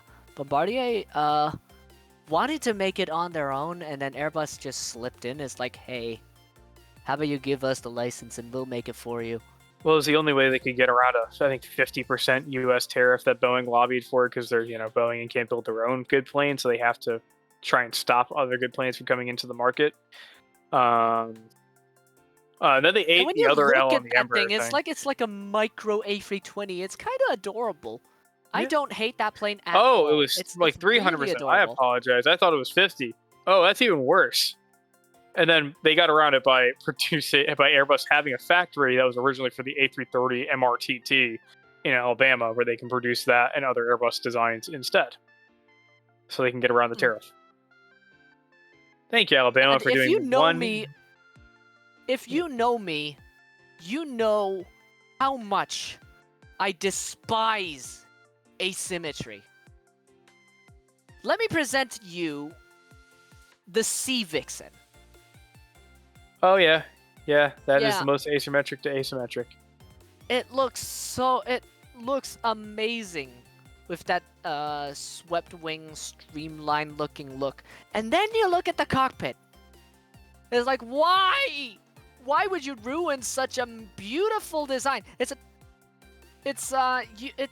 on the cockpit. The pilot side is on the port side, and then there's a second compartment right in tandem. Why can't you put it in tandem? What? It's slightly at the back and receded into the fuselage. And it's like, why? Why would you? Moreover, this is the era of the early missile. So it's like, why won't we put a gun in there? It's like, let's just put all missiles. Oops, all missiles. You are not going to have a gun in that fuselage. It's okay. I'm sorry, but Sea-Vix, awful plane. But it only has one flying example right now. Is it? Good. Or did that one disappear off the face of the earth as That'd be even better. I don't know. This thing looks majestic solely by silhouette. And then you look at the cockpit and it's like all aesthetic ruined. My day is fucking ruined.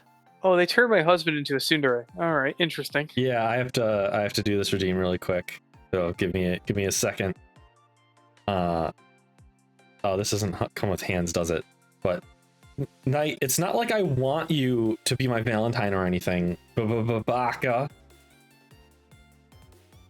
Ooh.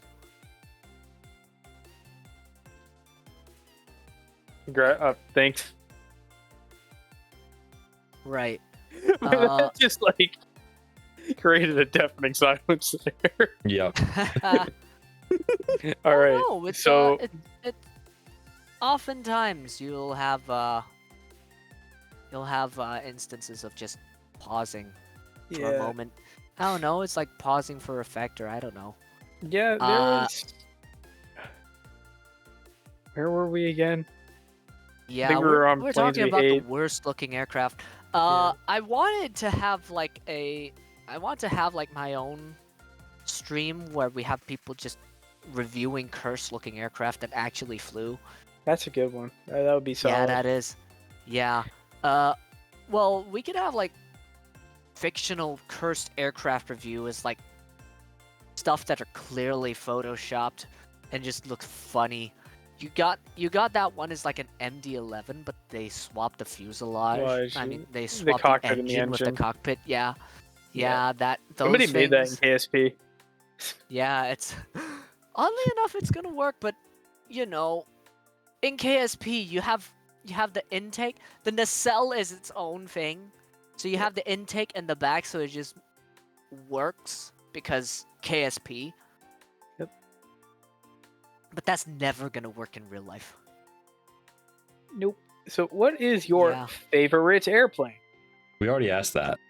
We already had that one. No, yeah, you're right. That's not the one that Mika had highlighted, so I don't screw it up. What is your favorite era of flight?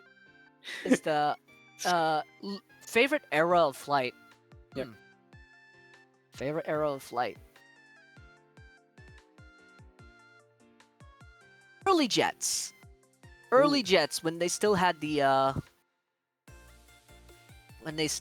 aesthetic. Say for instance the 262 looks really streamlined for its time. Pause for water. Yep. Thirsty Thursday. It's Saturday. Sunday. It's Sunday. No, it's more like I've been spending a lot of time just talking that it actually dries my throat. But it gave you like that. Cold War jets. war jets, like starting from the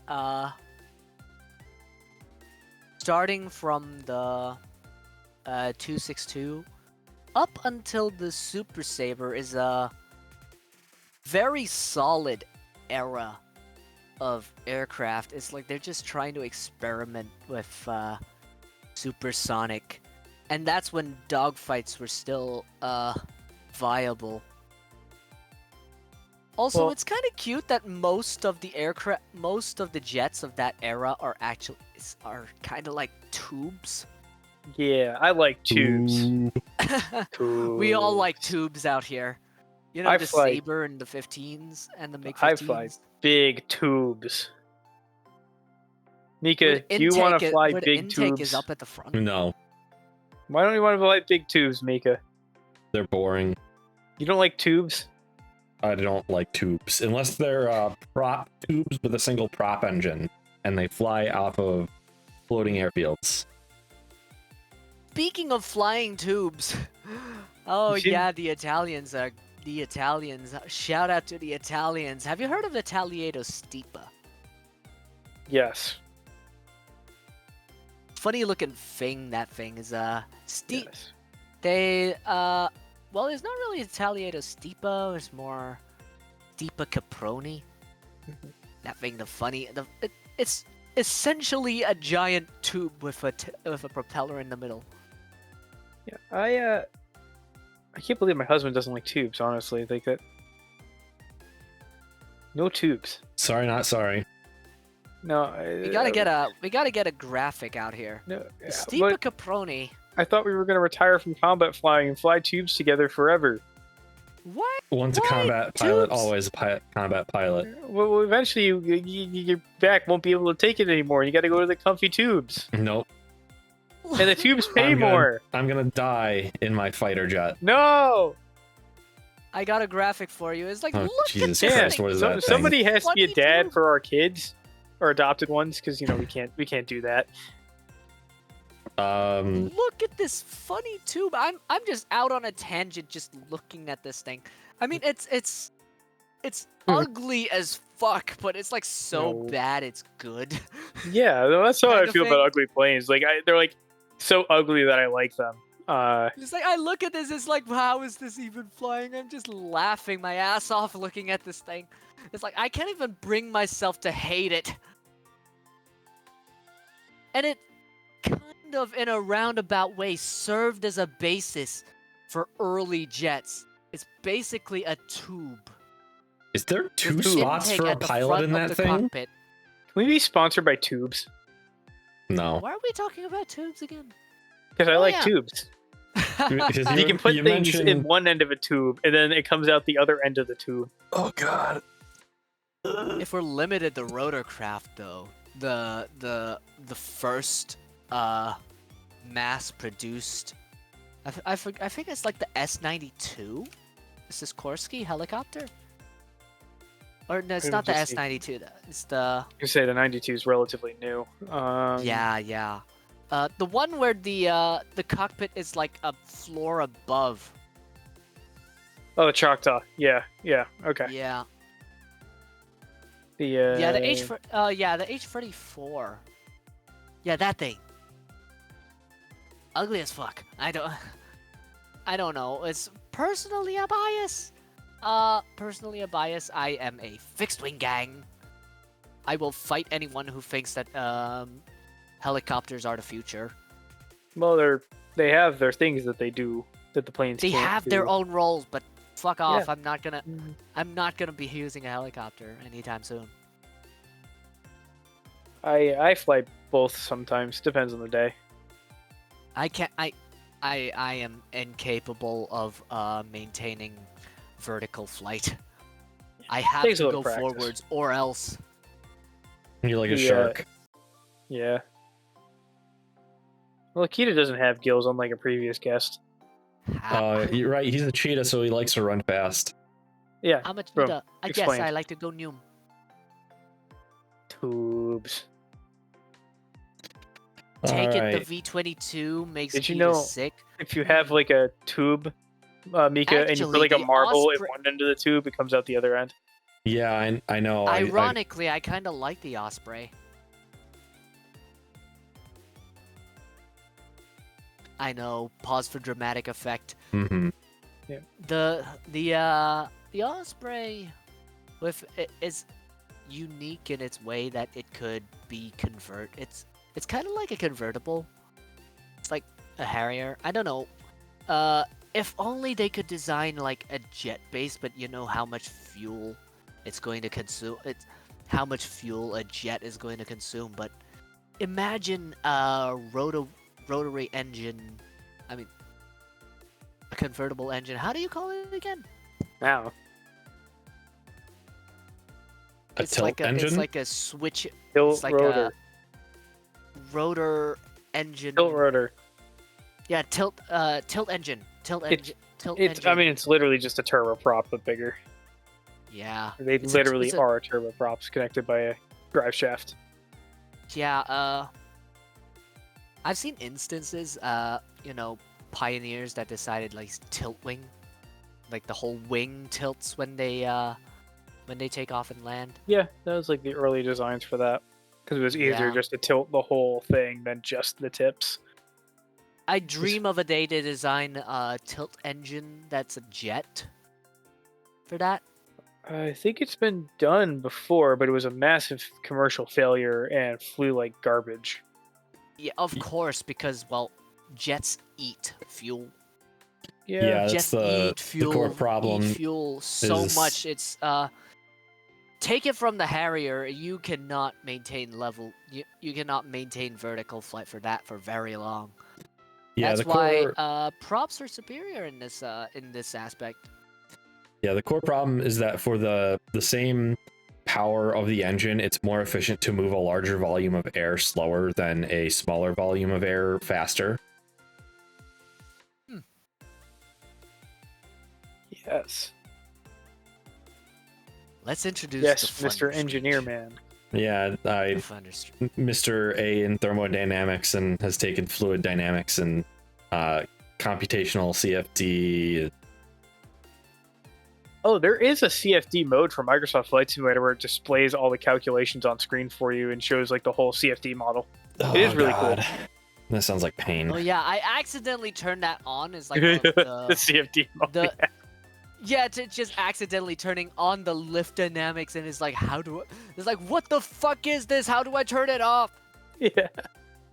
It literally turns Microsoft Flight Simulator into a CFD, like a real-time CFD simulation, while eating your computer alive.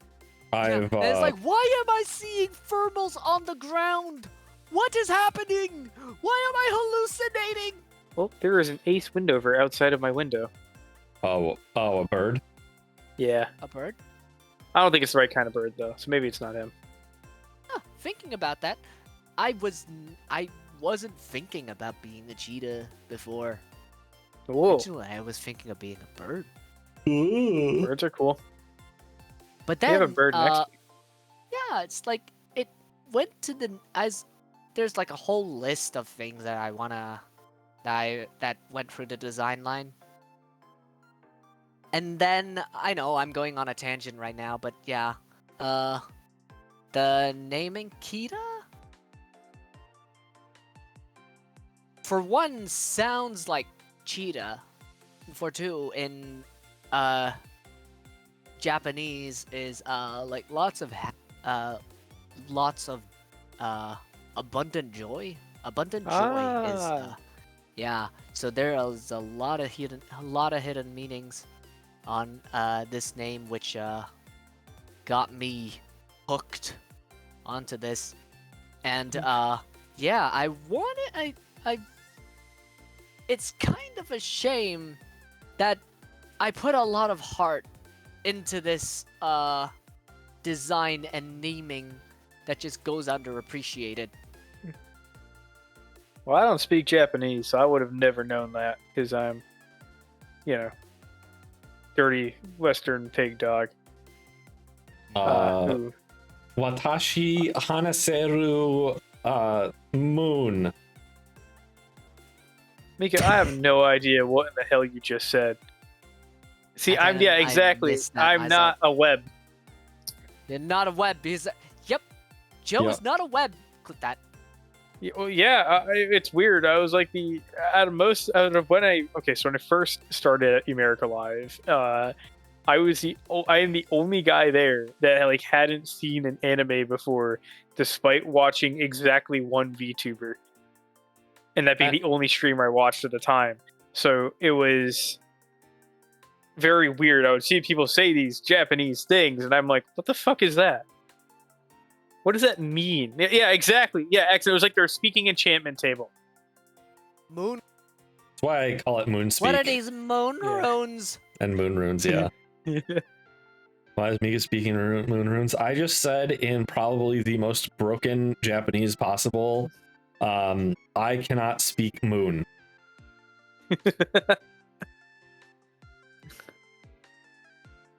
You cannot speak moon. Yeah, so speaking of moon speak, Kiita, what are your favorite kinds of scenarios in flight sims?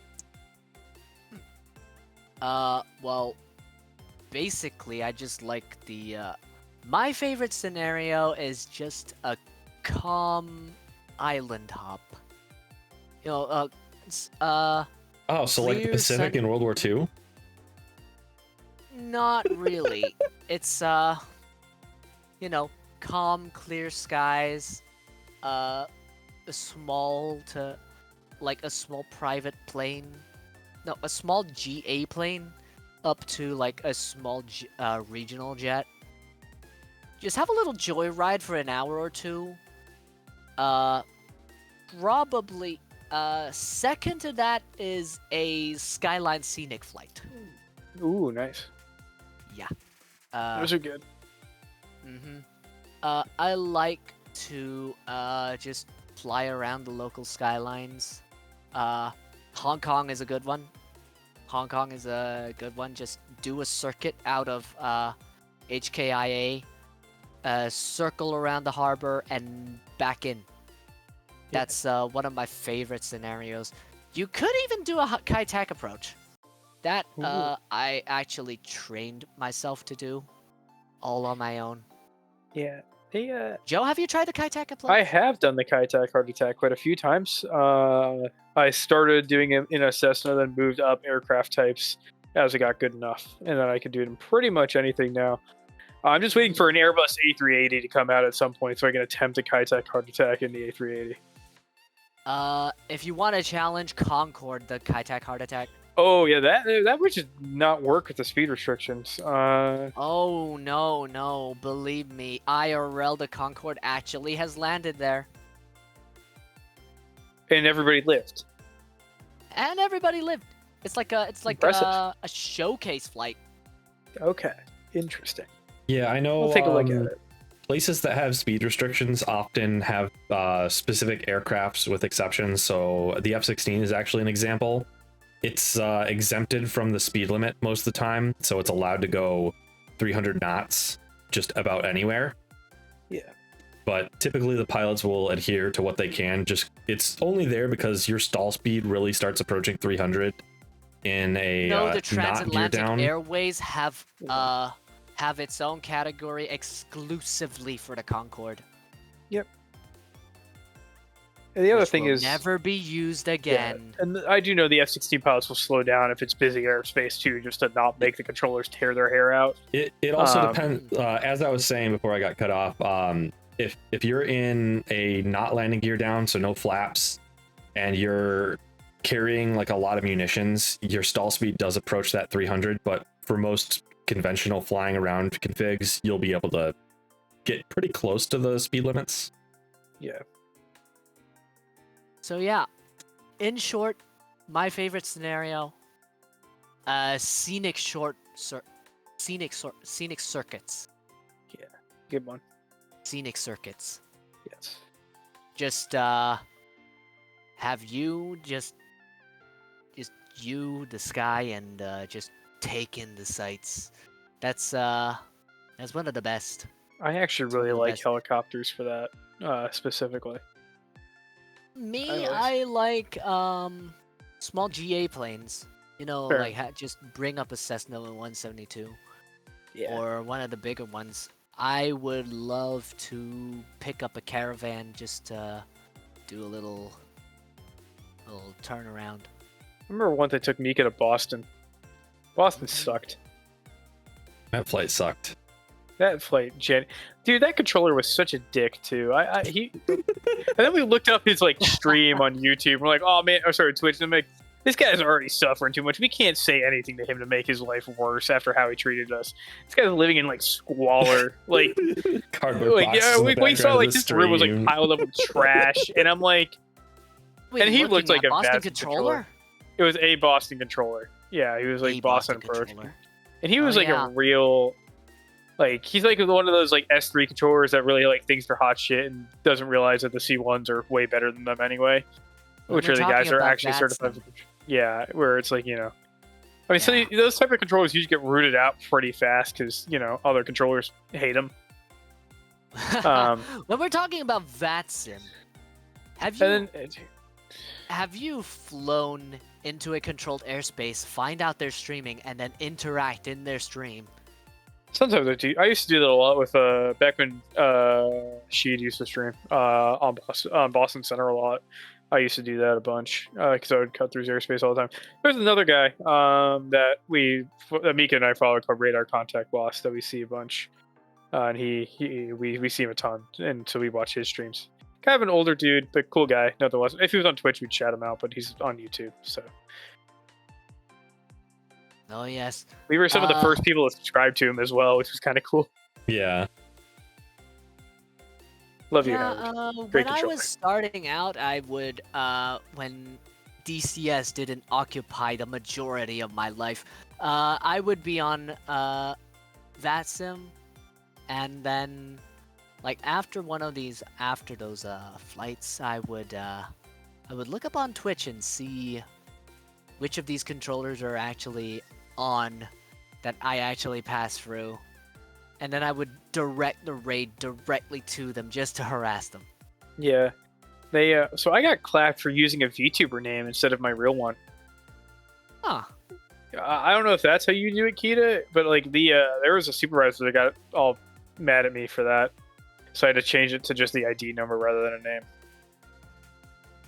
Me? When I was starting out as a VTuber, I actually physically went up to the VATSIM forums. Is like, hey guys, I know we have a real name basis out here, but I am a virtual avatar, and am I allowed to just use my alias for this? It's like, you could just use your you don't have to worry about it. Just use your user ID. Your real name will not be public, so that's what I eventually started to use after. I got away with like Gibber VT for like a month before one supervisor was like, "Yeah, that's your real name. This is like the PMDG forums." And I'm like, all right, buddy, whatever gets your rocks off. Yeah, it's like why would you use your real name and stuff? I don't understand the point of doing this anymore. It's not like I don't under. Their idol was like, oh, it's an accountability thing. Like, really, who are you holding like accountable for? What? Are you gonna like go to their house and bug them because they're flying shittily or being dicks? Probably not. They're your pixel airplanes. You're not flying your pixel airplane good enough. Like, what accountability you're holding these people to? Like, it's just there's no point. It's outdated. Get with the times. Yeah, exactly. Like, and half these people like Mike Hawks, and like it's like people do that all the time. Where they just put a fake name on there as long as it sounds real enough, and if like, and you know, there's the majority of the time it's somebody from Europe or just a non-English speaking country that'll end up reviewing the names anyway, so they won't notice like what Mike Hawk is, or you know, like stuff like that. So it's like, it's. I know. Well, I know a guy who at least used to be board of governors on there, and he was actually like a normal dude with like a life. And he was a cool guy, and like it's like some of the people that run the site are normal, and then you got the power trippy type people, and they're just awful. kind of typical on. And then it's like whenever forums. back when I was a controller, anytime I actually needed a supervisor, they were never on. Oh my god! Oh no. Well, on that thought disrupting point, do you want to ask the next question? Absolutely. To move Okay, on? this question comes with a rule that comes at the end. Yep. What is an upcoming flight simulator update or new product coming out that you're looking forward to rather, and you're not allowed to say the F4? The what? What is something that you are looking forward to as a flight simulation product or something that's coming out in an update, and you're not allowed to say the F4? Not the F4. No, you have to. Yeah, you got to pick something else. Of otherwise course not. Everyone would pick the F4. Well, I think I kind of alluded to that at some point. Yeah. But the Eurofighter. Yeah, that's gonna be cool. Yeah, the Eurofighter. People keep saying that it's too futuristic. If you bring the Eurofighter on, it's just easy mode, and it's like, fuck you. I want to fly the funny Dorito. Yeah, that's the point. I can't wait to destroy your flaming cliffs MiG-29 from 100 miles away. There's no way that missile has the range they claim. It's just physics says no. Oh my god. It's like. Well, that's the thing. Like, well, like fuck normally you! the Western. Let me live my European power fantasy. Well, the thing is, like the Western guys normally understate like missile performance. France has been overstating a lot of stuff recently because they do a lot of arms sales to, former Soviet buying countries. So they're competing with that right now, which means that a lot of their stats are pretty iffy. I'm just gonna resign myself to think that it's gonna be at least a decade before they're gonna release that Eurofighter. Well, it's pretty far along from what they've shown. Like, it's maybe 2026, 2025. Probably. You could also argue that the Tornado would also be a solid choice that I'm looking forward to. Like Again, the trend is European aircraft. Do you realize how oversaturated DCS is with American-made aircraft? You got the Europeans F-16, made good aircraft. They'd add them. You got the F-14 through 16 right there. No, F-14 through 16 plus the FA-18. There's it's pretty oversaturated with. Well, the problem is data availability, and a lot of those European designs are newer. So I mean, we can get the Tornado, but that's probably 70s. the Tornado. Well, that's already on its way, allegedly. So, well, we don't know how far along it is, but it was on the move. It's like, you can't. It's not easy to get Eurofighter data, the Swedes are just completely non-compliant on the Gripen, so you can't really get that. And those are newer airplanes. Like, they aren't, most C model Hornets are for the most part done. Oh, like outside of Swedish design. When we're talking about Swedish designs, I couldn't get over the Viggen. Yeah, that's a good one. Yeah, it looks. But we can't even get the Yak Viggen because the Swedes restrict that. Yeah, if I remember right. That fuselage is a little fat for my taste, and the Viggen is the Viggen just confuses me sometimes. That the fuselage just doesn't add up to me. It looks a bit too square, especially from the side. It's definitely it's an old design airplane. Like, people don't realize like just how old it is. It was a miracle it hung on for as long as it did, but it had a lot of upgrades to do that. It's like its availability, and and plus most of those European countries had F-16s. Like, I would take the Drachen over the Viggen anytime. Yeah, it depends on what you're doing. I mean, if it's a Drachen, if it's like the Viggen, especially on the ground attack role, if you're doing an all-weather attack, like low down, it's great for that. It's amazing for anti-shipping as well. Yeah, it's gonna Exactly, Meanwhile, Joe. That's why they restricted it. Is it's got the Vigans, the early Griffin's radar and electronics. the Mirage 2000 Yeah, that's just... barely edges over in to be viable in a modern setting, even if they're woefully underpowered compared to the staple 16s and well, they fly very well. They 18s. just don't carry a lot of weapons, which it's fine if you're doing it for air policing and interception, which is what it's designed for. Yeah, it excels as an air defense fighter. All right, time to cause a little bit of season. I honestly think it's a way cooler interceptor than the F-14 is. Definitely. The Mirage, technically a multi-role. Yeah. I know that at the later stages they got its own targeting pod, and they got to the 5 variant. They got the Iris. Is it the Iris? Yeah. It's not the Iris. It's the. I don't know if you got Iris. Do you mean Iris T, like the missile? Yeah, the missile. Okay, there you go. Excellent resident Mirage expert. The Micah. Or Mika. Yeah, the Micah. Yeah, the Micah. Yeah. Hi, Micah Das. Yeah, the Micah. The Micah that technically became it's like a Fox 3 type missile that also has an option for infrared. You just have to refit it. The Micah, it's kind of like a pipe dream, because judging by the current trend, they're never gonna release the Mirage 2000-5 or the Micah missiles for the Mirage. Yeah. Actually, Exxon, you probably have the answer for this. Did the Mirage 2000 end up getting a targeting pod for the ability to drop laser guided bombs without having a buddy laze, or was that just a thing that never really went through into service? Because Exxon, he's French. He just knows these things. You stinky. No.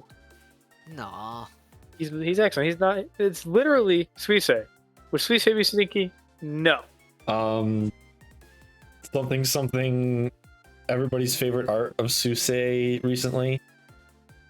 Favorite type of art. What? What do you mean? What? What are you talking about, Mika? Explain. Okay, never mind. Mika. Moving on. Oh, there we go. See, there the expert has answered. Starting from the Dash 5, the computer got an upgrade and could do air-to-air and air-to-ground at the same time. Thank you, Exxon. Yeah, the M2K is literally. The M2K is you have to exclusively be air-to-air or air-to-ground. You cannot bring S530s with the bombs, because it would just brick everything. See, you could still bring magics for self-defense, but yeah, it's gonna be an dedicated. You can carry a GBU-24 under the center pylon, because I remember buddy lasing for Hex when he had a GBU-24 under there. Flashpoint, I think it was. Yeah, that's the only thing is it's bound to CCRP, Altus 2, and Democrats. Oh, okay. Thank you, Exxon. It's like you're stuck with CCRP. I haven't experimented because Chuck's guide says do not. I emphasize do not mix air to ground with air to air ordnance, especially the S530s. Yeah, what you can do, at least on if you want to do a ground attack in the Mirage and you have a friend to laser for you and to bomb truck, so you can just play bomb truck. You can CCIP it onto about where the target is. So if you know there's a cluster building, just get it aimed on the cluster, and then I can refine it down to exactly where that bomb needs to hit from the backseat of the Strike Eagle. Yeah, I haven't really gotten to that because I couldn't get the coordinates right. Joe, this is like Flashpoint's like the one server I play on besides when we're doing a nutstop on NAWAX. I don't really play anywhere else. Yeah, Flashpoint. Because Gray Flag runs like Garbo. Gray Flag takes forever on cruise. Yeah. And Hoggett is just full of aircraft sometimes. Now Hoggett is all I kindly ask is please let me have more than 2 bombs on the Strike Eagle, even if it's at the cost of air to air ordnance. it's I'm I feel also an so advocate of this. It's like at least have your own weight. Well, I understand like with like stuff like F-16s, especially limiting that. But it's like I'd rather just be an F-111 stand-in, even if I like get limited to like 2 radar guided air-to-air missiles, you know, and then can't have more than that. Rest could be replaced maybe 2 more bombs. Cool. That sounds amazing, Joe. That is exactly what I wanted to hear. Because like it's just like doing the Wizzo job for literally just 2 guided munitions, and then having to go back and then land and then come back and then land and then come back. Unless I'm buddy lasing with somebody else. My proposal is just if you're gonna have to limit it, then just limit it to weight. It's like 2,000 pounds to 4,000 pounds tops. So you could have like 2 2,000 pounders or 4 1,000 pounders or 8 500 pounders. So yeah, the weight is the same, but the distribution is different. The thing is, like with 8, I think with like the problem is 8 500 pounders is way too much with the splash damage strip they have, because you can knock out like you can knock out 5 or 6 missions with that. Yeah, personally, I think 4 is more than enough. So, I mean, that's the thing. Like a 2,000 pound limit would be like perfect. Well, like the thing is, if you had 4 bombs, like that's already if you are perfect with your bombing, you could knock out 2 missions with that, and that's too much. Like the point is to get people to team up or make it so you can't do the campaign too fast. If you gave the ability to carry 8 bombs, yeah. Well, I mean, yeah, exactly. It's not his call, but it's like but the thing is, like if you gave me and Dolozor the ability to carry 8 bombs, even if they're just 500 pounders, 2 hours, mission complete. Mission complete. 2 hours until that bunker is gone. 4 is good. 4 is good enough. You get us 1, and then all we need is 8 500 pounders and 1 GBU 24, and we will have that. We will have the entire campaign beat within 2 hours.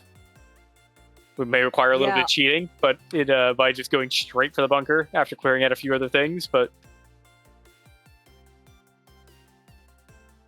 we just gotta get Dolozor out here to do that. Something dynamic campaign would help with this.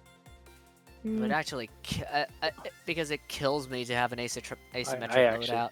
I actually still really like flying on Flashpoint Levant, even as is. It's good. It's a good, easy to jump in thing. It's really good. If only Flashpoint Levant has like more modern options that had the similar formula as Flashpoint. Yeah. Like the base formula for it is really, really, really good. Like the ability to, like the way it works campaign wise, and the ability to just hop in, grab a mission, and just go is really awesome. That like there's always something to do for most of the airplanes you're flying, and like the anti-ship, you don't have. It's not like a Moscow. You don't need to have like 80 harpoons fired at it. These are bombable ships, so almost anything can take them out. I've had one of those moments where we just formation fly with all harpoons. It's amazing. Yeah, it's like I'm excited for whatever they're coming up with, and it's like I really hope like I hope they do a Kola Peninsula when that comes out, because that would just be so fun. To not be in a sandbox for once, too. Yeah. Where were we again? Yeah, I know where the next question is. Now. Oh, yeah. The last question was, which module are you looking forward to most? Besides the F4. Yeah, what did you answer? Because I don't think we ever got to an answer. Yeah. He said Eurofighter. Oh, right. You said Eurofighter. Yeah. All right, this week your turn on this one. Bottom line, anything that isn't American at this range. That's discriminatory and unacceptable. How dare? MiG-29A full fidelity. That thing. Full fidelity for full suffering. I don't know, me being the Luftwaffe nut, I would take that. I would take that 29 and make it a 29G if I got my hands on it. Unfortunately, you don't get the nice avionics that makes it a 29G. Yeah, but a cheetah can dream. Yeah, maybe someday. So here we are. The next question, Mika. This is our favorite, I think, to give out. The favorite question stolen from ChatGPT. Keita, what is an insult you've received that you are proud of? What is an insult? That I'm proud of? I haven't been insulted much. I've had instances where people have called me a banana. A banana. A banana. A banana. A banana. Why Because did they I call you got this spotty case on my hair. I got this spotty hair that is probably not natural. But yeah, I was called a banana. I hated that one. But when I was starting out, before I got into this lovely flight sim community, I've had this one long Minecraft stream where people started accusing me of being an ocelot. That's pretty damn good. Okay, this is the part where you bring my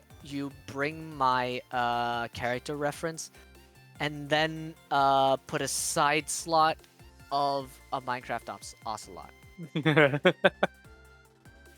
Just put a side-by-side comparison. These people play way too much Metal Gear stuff. Let's I don't see, think it's that kind of ocelot.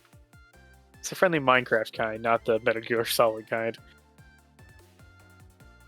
If I can remember. Brain. Yeah, let me just bring that graphic up, actually. And then, Cheetah reference just for... Yeah, let's just put that side by side and see what you guys think. You expect me to figure this out on midstream? Yes. No, just pull the two PNGs up onto the board. Let's just compare it. Bwah. Yeah, I know. I could see it. Oh, I've been turned into a Minecraft ocelot. Very cool. Anyway, yeah, we're both. I'm Keita, and now you're an ocelot. Oh, that's pretty dope. Yeah. Are you gonna domesticate me, Mika? When that happened, I freaked out. I freaked out. It's like, shut the fuck up. I'm not an ocelot. That became a trend, and now in retrospect, I'm really proud of this because it's the first time my community started something with me. Before we did the federal agent dog thing, this is gonna be pretty shocking for you, Keita, and for Mika. Mm-hmm. My original idea for design was the Florida Panther. I was almost a cat. Ew. You were almost a cat. Why did you not join our side? Because I thought the federal agent dog joke was funnier. Joe, how dare you? The Indian, because the whole reason I went dog is a joke. Like, it's like the jokes that federal agents shoot at dogs. It'd be funny if the federal agent was a dog. I will hold it against you for all eternity. That's fine. Anyway. Look, as I said to you in DMs earlier, I'm still glad that I can't outrun cheetahs. Yeah, anyway, the fact that, I'm proud of this, of being accused as an ocelot, is, this is the first time, I had a community collectively start something with me involved in it. And that's why it became significant to me as a good moment. Still not an ocelot, fuck you. Yeah, how about that? Yeah, how about that revelation? Jover almost cat. Jover almost cat. Yeah. You Even have just Quentin didn't offended know about all the the Panther thing. felines in the vicinity. No, you guys dodged a bullet. You don't have to deal with me on your guys' cat team. Mm-hmm.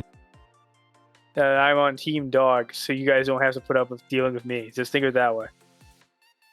I'm just here, and Mika has to put up with me. But he's my husband anyway, so it's fine. It goes well. It goes pretty well. Bottom line, I am Cheetah, not Ocelot, not House Cat. Whatever you say, I am still Cheetah. Wah. Not House Cat. Interesting. Good. Yeah, I'm sure, Knight. Just continue with that copium. Let's see. Who makes the other lunch? Oh, lunch. Oh, that's a good point. Oh, no. Yeah, the husband thing. Like, which one of us? Well, I think we both are pretty good cooks. I'd say. I think my stuff's a little more. Well, he can do hot pot, but I can't do that. But I can do like all kinds of really nice barbecue stuff and Italian stuff. So I guess it's what depends on what you're in the mood for in the day, Mika. To be honest. Can I get pizza? But my oven doesn't work. The first time I ever. Yeah. Well, that's why my oven's outdoor and uses fire. Oh yeah, it's the first time I ever touched a stove last week, because I have an innate fear of fire, and we had an open flame stove. Yeah, it's the first time I touched that, and what I did was actually steam some spare ribs that was left over from last night's dinner. Interesting. I always smoke my ribs. Yeah, I decided to steam it because well, firstly, there was a wok that's already filled with water that I just used it, and apparently steaming it would soften the ribs, because they were hard as fuck when I first had it, but it was cold. But now that it's warm and moisturized, it got soft, and it's really it actually turned out kind of delicious when it was softened up.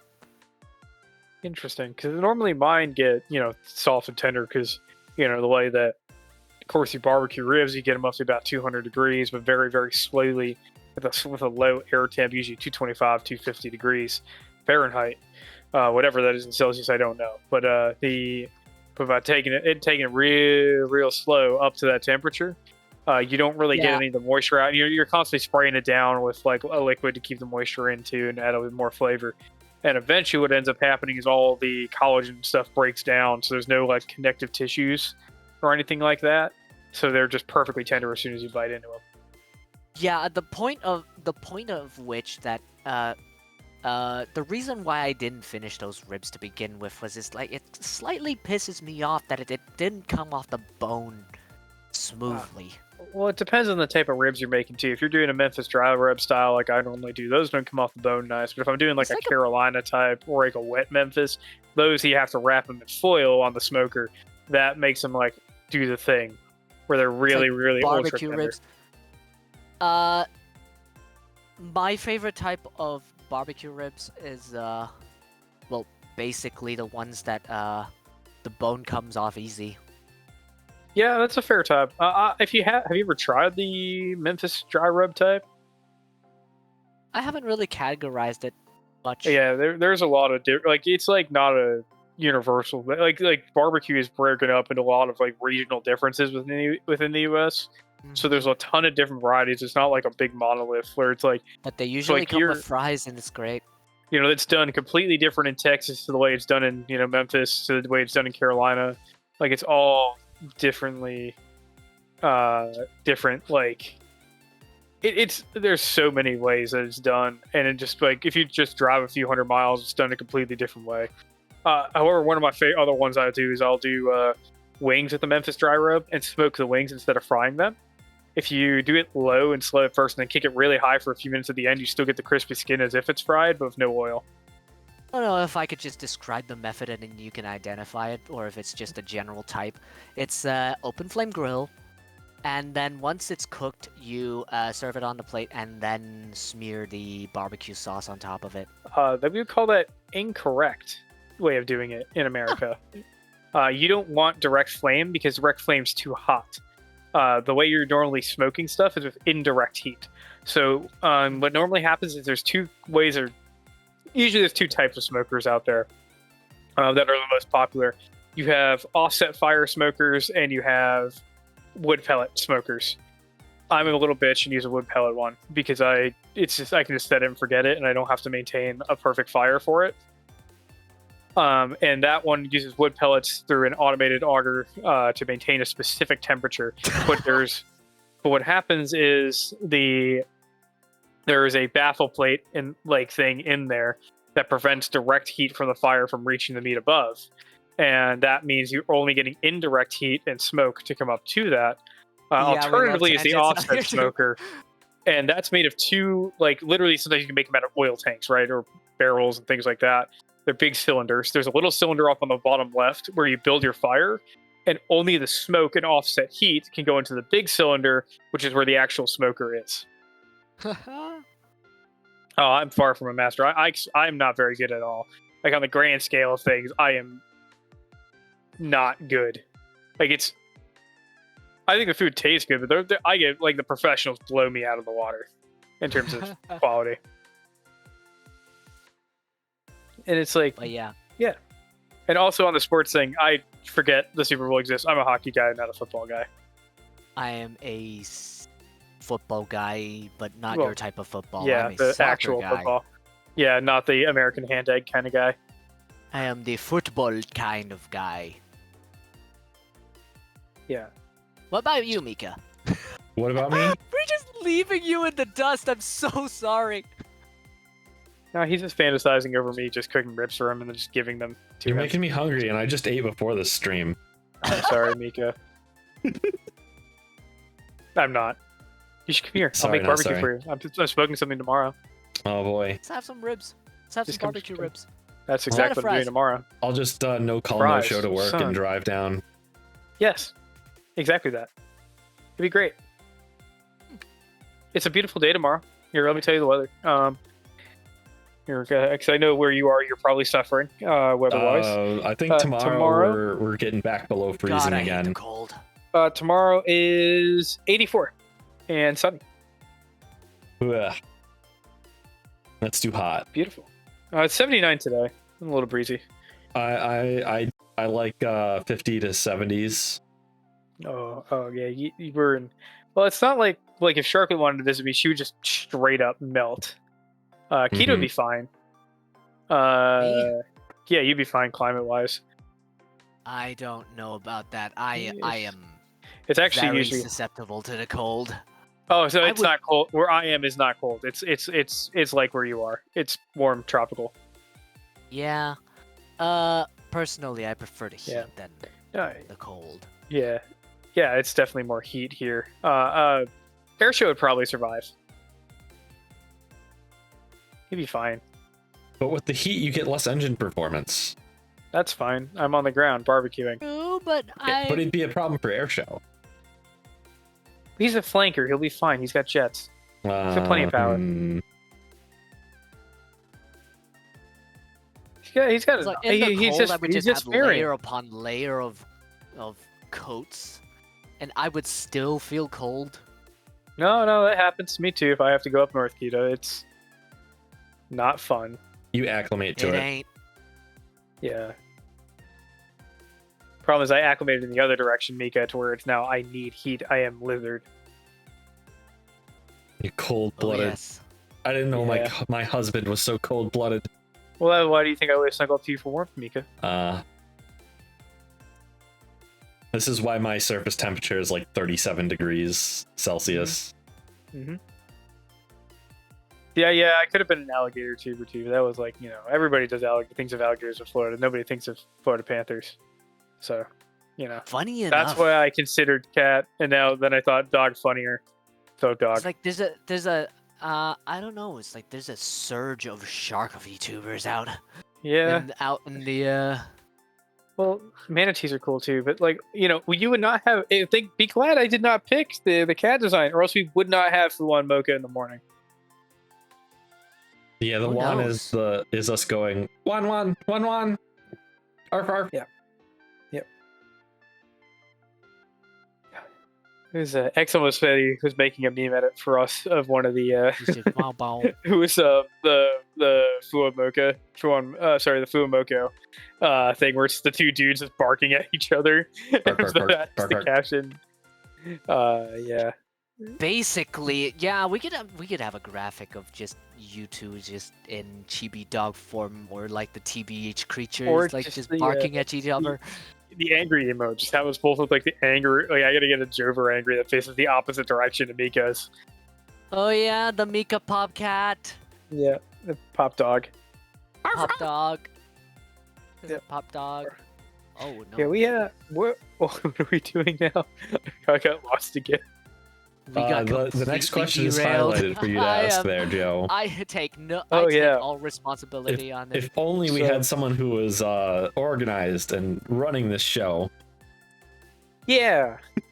Yeah, that would be really I helpful. wonder who that would be.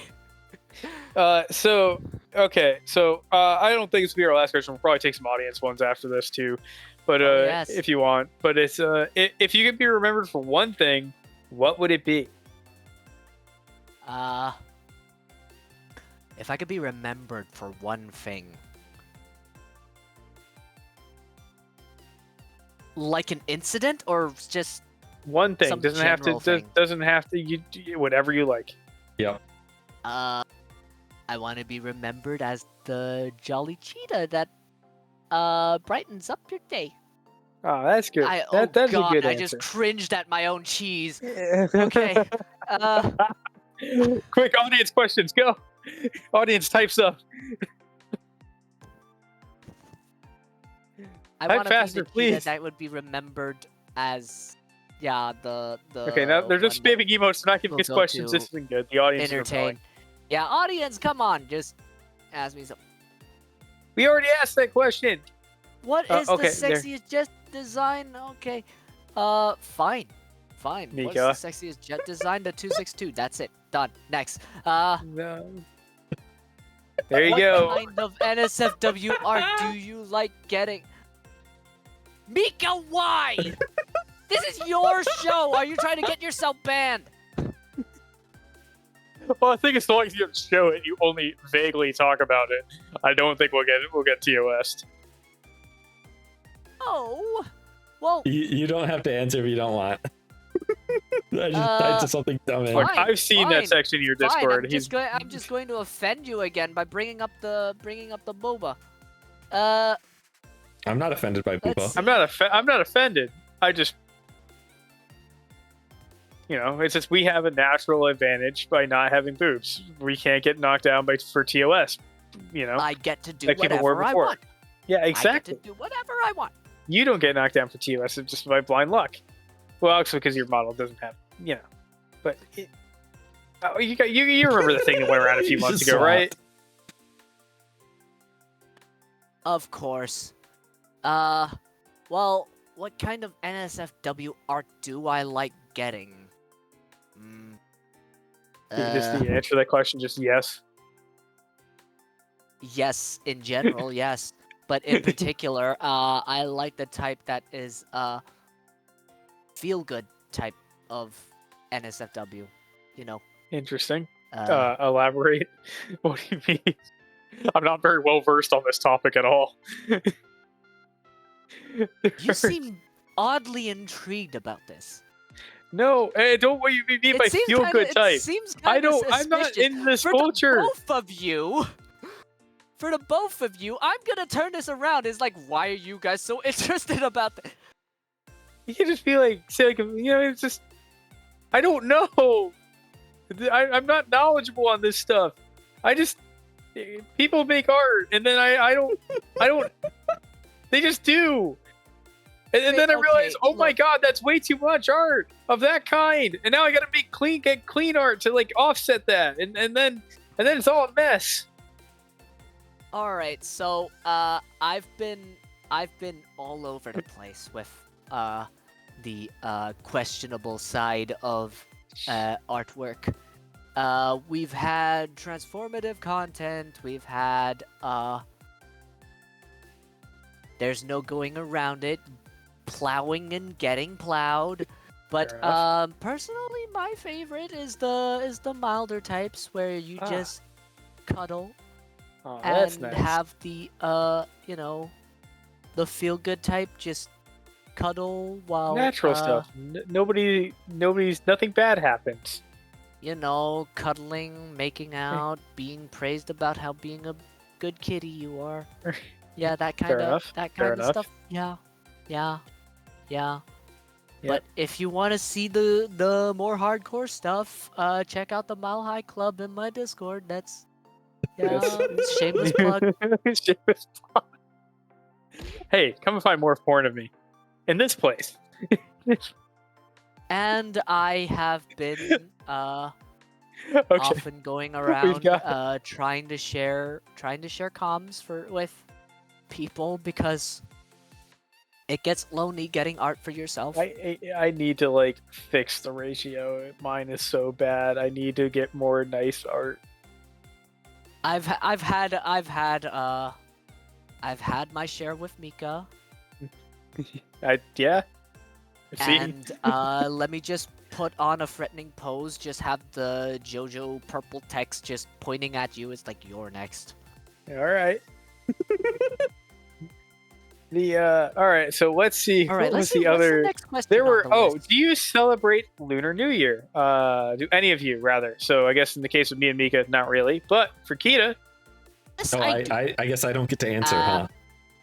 Technically, we're supposed to be visiting family for that one, but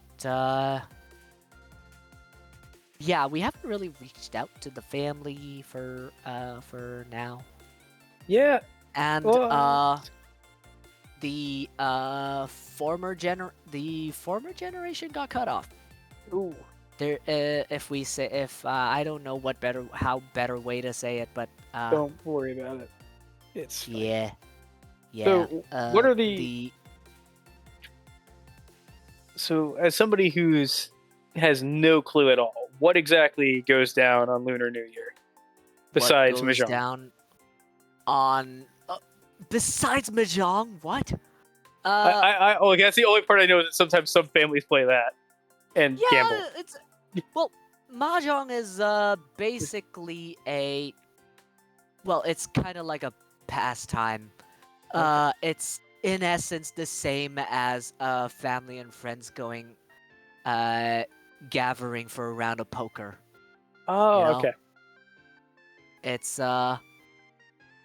but for Lunar New Year, down to the basics, it's basically family gathering to exchange wishes of good luck. The younger generation, myself included, would look forward to the older generation, because there's tradition that the married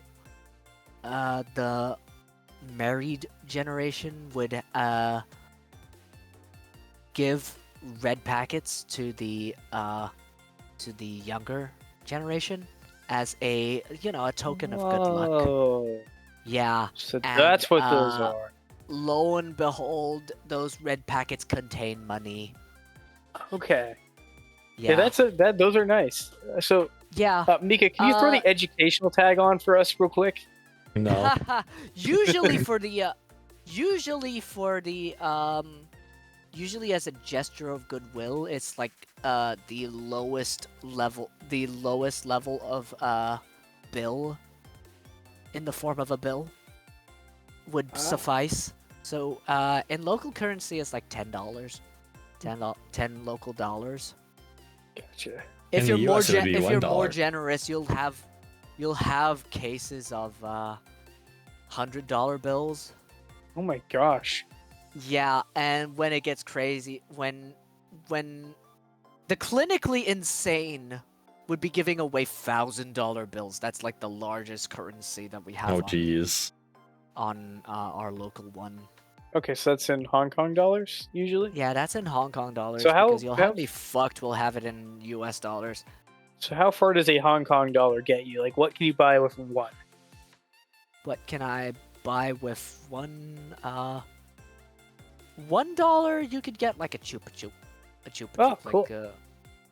like chupa chup, like those Tootsie Pop. No, it's not a Tootsie Pop. It's like a, well, it's like a candy pop. Yeah, candy pop. Okay. For $1. All right.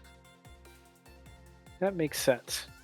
How far does $10 get you there?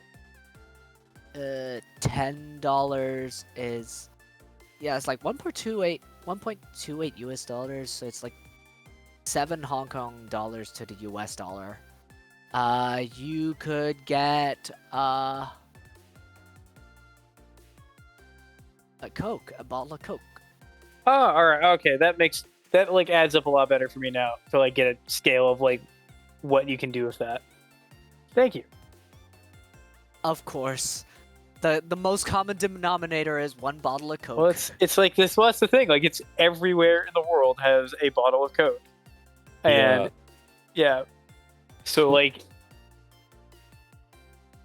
what's the Big Mac index? You just it's like you could convert currency by the bottle of Coke. yeah, it's easier because like that doesn't always show you like how far the money stretches somewhere where it's like, you know, it may be a whacked out like exchange rate, but like that doesn't tell you the full story of like what can I buy for that amount of money. But like a Coke bottle, that's kind of a universal like cost anywhere in the world of like a portion of what somebody would be paid. So it's like kind of, you know how like regional pricing works for Steam and all that, right? Like how they like it's like spec'd out. Like it's the same deal. You want to like compensate for that. So like if you find out like how much a Coke bottle is or Big Mac index, how much a Big Mac costs from McDonald's there, that gives you an answer of how far your money goes. A Big Mac meal as a set is $40. Last I checked. I'd be dead at my. Oh wait, no, wait. 10 would get you the bottle of Coke. 40 actually isn't that bad. That's like, all right, $5 US. Yeah, that's cheap, man. Yeah, it's like $15 here, I think. I don't really go to McDonald's, so I wouldn't know. A common celebration food in Hong Kong. I don't know. Is it? Oh no, actually, I don't know because we just have our own like barbecue pork and. Yeah, I think fried chicken is pretty common. You know, we got the KFCs and Jollibee, for some reason, has a resurgence in the local area. So, like, what do you guys usually make? Is it just the barbecued pork that you guys normally do, or is there other stuff? Barbecued pork is like the red pork, you know, the red pork? Yeah. Yeah, that one. Chashu. Chashu and yeah. We got steamed chicken in a way. Okay. Sounds interesting. Steamed chicken. We got it's usually chicken and pork. Beef, not that much. Xiao mei is we don't really have beef for xiao mei. But so it's usually pork and chicken. So it's sometimes the xiao mei. Goose, actually, so xiao mei, what is that? Xiao mei is it's like a variety of roasted meat. Oh, yeah, it's roast. Okay. It's not barbecue. It's roast. All right. Thank you. So you could have roasted duck or roasted. It's like it's kind of common for avian. It's you can have duck, chicken, goose, and then there's pork. All right, that actually sounds really interesting. This is a cooking show now, I think, Nika. Yeah. Ha ha ha ha. Yeah, we're just sitting here making Nika like hungry. It's like you get roasted meat and then you get roasted meat and then you chop it into slices and then put it into a box. It's a very common blue collar meal for the local area. Okay. You chop it. You chop like half a pound of meat, and then serve it with rice. Just one serving of meat with rice. Sometimes with a stick of vegetable on the side. Oh, all right. That's a basic blue collar meal. That's really interesting. Thank you, Kiita. Yeah. We learning. See, throw that educational like tag on there. We are doing educational stuff right now, straight up. I don't want to forget to take the tag off and then get people angry at me. Oh, okay. Actually, I guess I could leave it on when we're doing flight about- sims. Gotcha. I will throw the Wikipedia page for Joe specifically. All right, thank you. There we go. And I guess added. It's gonna be right next to the good boy VTuber himbo and male wife tags. Ha ha ha ha. Very interesting. There is. We got like we are learning today. Hello, That's audience. nice Oh, no. celebration food. What's next on the questions? Yeah, give us more audience questions. Let's see. We Do could any take of like you one or two celebrate more, New and then I Year? think we Yeah, should did wrap up. that. And then when new livery updates. For the Lunar New Year, I have replaced the tail art for the Mirage and for the Jeff. Common reason. The Mirage blue for the ROC AF, and the JF-17 is made in China. So yeah, those two planes are gonna get this the Chinese dress cheetah on the tail art from now on. So yeah, look forward to that. I will update that after this stream, actually. Or when I wake up after the stream, because surprise, it's 3 a.m. And Oh, I'm going to stay yeah. up for the whole duration of this this show. I Thought that specifically we did that decided to to you. stay up for this show.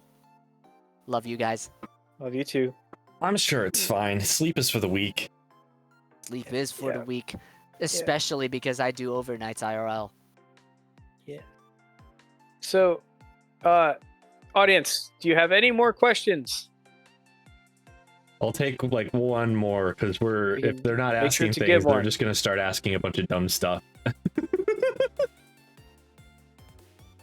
Quick chat. Oh, Do all We the- cannot do all the do that Can we- question. can we That would be a avoid very Warning, bad idea. Warning, We're warning. going to have to Yay, skip that gifted question. sub.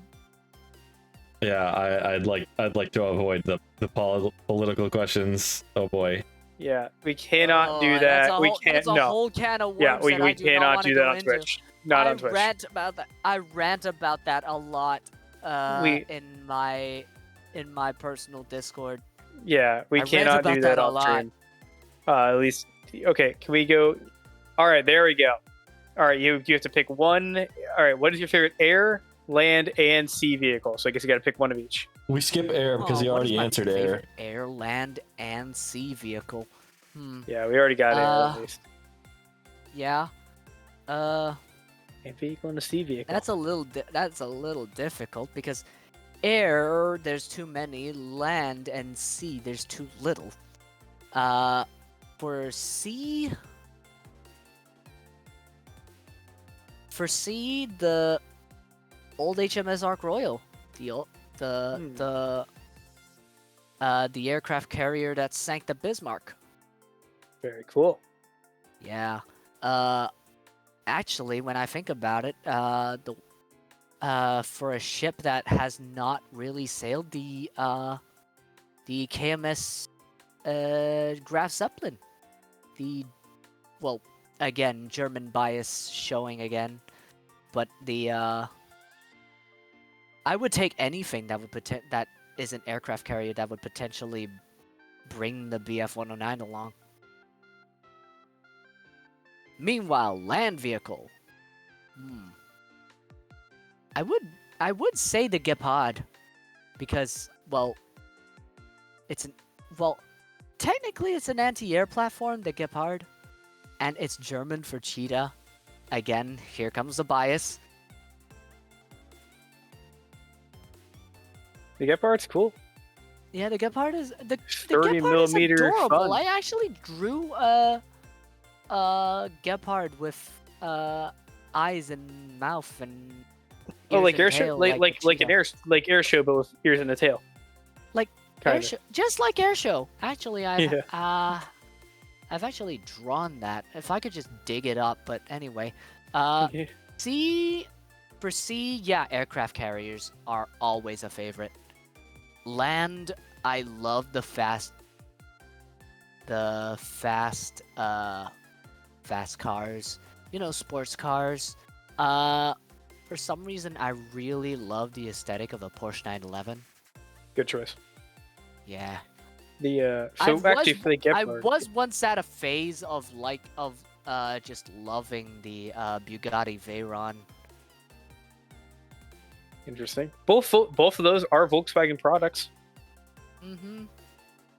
So wait, on the Gepard, is it the manual like Leopard 1 based one, or are you talking about the old one? I think the old one, the one with the Okay. radar on its schnoz, just. Yeah, because I'm thinking of the one where it's like the one with the 40mm gun, 30 or 40mm guns on the sides. That's based off the Leopard 1 chassis. Yeah, I'm just digging through my media page. There it is. Let me bring this. Because surprise, the Cheetah can draw. Only rarely and rather poorly. You can put this up on the screen if you want as well, Mika. Oh, there it okay, yeah. is. So it is the one I'm thinking of. Okay, yeah. That is the Gepard that I was thinking of. Okay. Yep. It's a flak panzer. Yeah. You could bring this up. You could put this up on the screen if you want. Beat it What to do you it. think of it? It is cool. I like it. I like your Yes. your I sketches. had Very a nice. there's a local VTuber that is basically a Panzerkampfwagen Tiger. Oh no. So I put him on as well. And of course, there's the Tommy Cat. Yeah. There's a little Alright. Tommy Cat. He's adorable. Yes. The You mean BT Tomcat I Tommy? like. Tommy VT! You should bring him up at some time. I'm considering it. We have so many people that want to come on here. Yeah. It's not even funny. Like it's we didn't think of that. We thought we would be struggling to find guests and having to I drag know. you and others I know. on. For one, We- I have harassed you guys for weeks to get No, on we the wanted show. you. We wanted you to get on. It's just everybody signs up so fast out of nowhere, and it's like we thought. Mika and I genuinely thought, oh, there's no way people are gonna want to come on this. We're gonna have to drag Sharkwood and Air Show on multiple times or something like that. And Yeah. and it was the exact opposite because nobody It else was the does exact this. opposite. I actually harassed you guys for weeks to get Oh, onto the show. Yeah, the problem is we were already booked out like a month, so it took us forever to get to you. But I'm glad we finally got you on. Yeah. We're booked It's out for great. another 2 weeks after this. Too. Oh, okay. It seems like we have a piece of news coming in, Mika. Yeah, I've got a piece of What? breaking news before we wrap up. The match between the Art of Warfare and Bushido Fighter Group for Kiitack. They have just finished the match. The Art of Warfare has landed their plane like 5 minutes ago after their match. And so they have won their matchup 2-0 against Bushido Fighter Group. Wait, Oh, shit. how? I Wait, thought it was hang on. 1-1 earlier. Oh, it's Uh, no. this One is a one different was one. Okay. the Earth Federation and Oh, okay. Yeah, yeah, that one. What's the result of that round? I did won? not catch it. Okay. Me neither. Let me see if Fair I've enough. got the. Well, we can the always sheet ask up. Air Show after. I have the Kiitack schedule sheet up.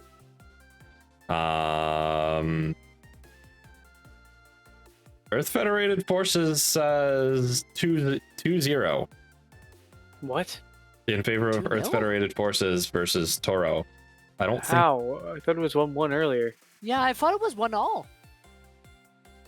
Isn't this best 2 out of 3 or? Like, Yeah, it should be best 2 out of 3. 5? Yeah. Unless they Best 2 got out of 3. unless We'll like one of the confirm that scores for got next week. discounted. Yeah. Okay. That's a good idea. Well, thank you, Kiita, for joining us. Let's figure out who we can forcibly throw all of these viewers at. It was great. er, I was I'm honored to be here. Oh, it was great to have you as well. Air show's still up? Yeah, airshow will be wrapping up pretty soon though, because this match just went. There's Yeah. Codename Ferret's up. Ari's up. Ferret just popped up. Yeah. Nep's on. Maverick. We got Foe Speaking Fax who's playing Phasmo. We got a lot of people in common. It's a you would be surprised. The flight sim community, especially the flight sim VTuber community, is a very small, very exclusive circle. The viewer base is not a Venn diagram so much as just a circle. It's well, that's only the only guy that I thought we would just we would be sitting in the middle of a Venn diagram. It's like flight sim and VTubers. Apparently, but we're our own circle, which is kind of sad. Well, the other thing is like, well, at least the civilian side of flight simulation like is virtually empty. Like outside of me and you, Kiita, like there's nobody else doing it. No, actually, Air Force Proud and well, he's not a VTuber. Like Vatsim tubers. Well, yeah, they are, but they're not VTubers. Like, there's no VTubers that do it. Yeah, it's like we're like the pioneers of this one. I thought I would be I would like to advertise myself as the first Vatsim VTuber. Yeah. But apparently I am not acknowledged by Vatsim. Yeah, and I barely do Vatsim lately, so yeah. Yeah, the quality has dropped in recent years anyway on Vatsim by a lot. But it's still like it's the only game in town. Like it's like the definitive Vatsim. No, it's like the definitive flight sim human controlled platform. Yeah, Mika, you should do Vatsim sometime. Vatsim scares me. I've dragged him along a few times in a shared cockpit that barely works. The trouble I have is that two talking dogs plus Cheetah raid.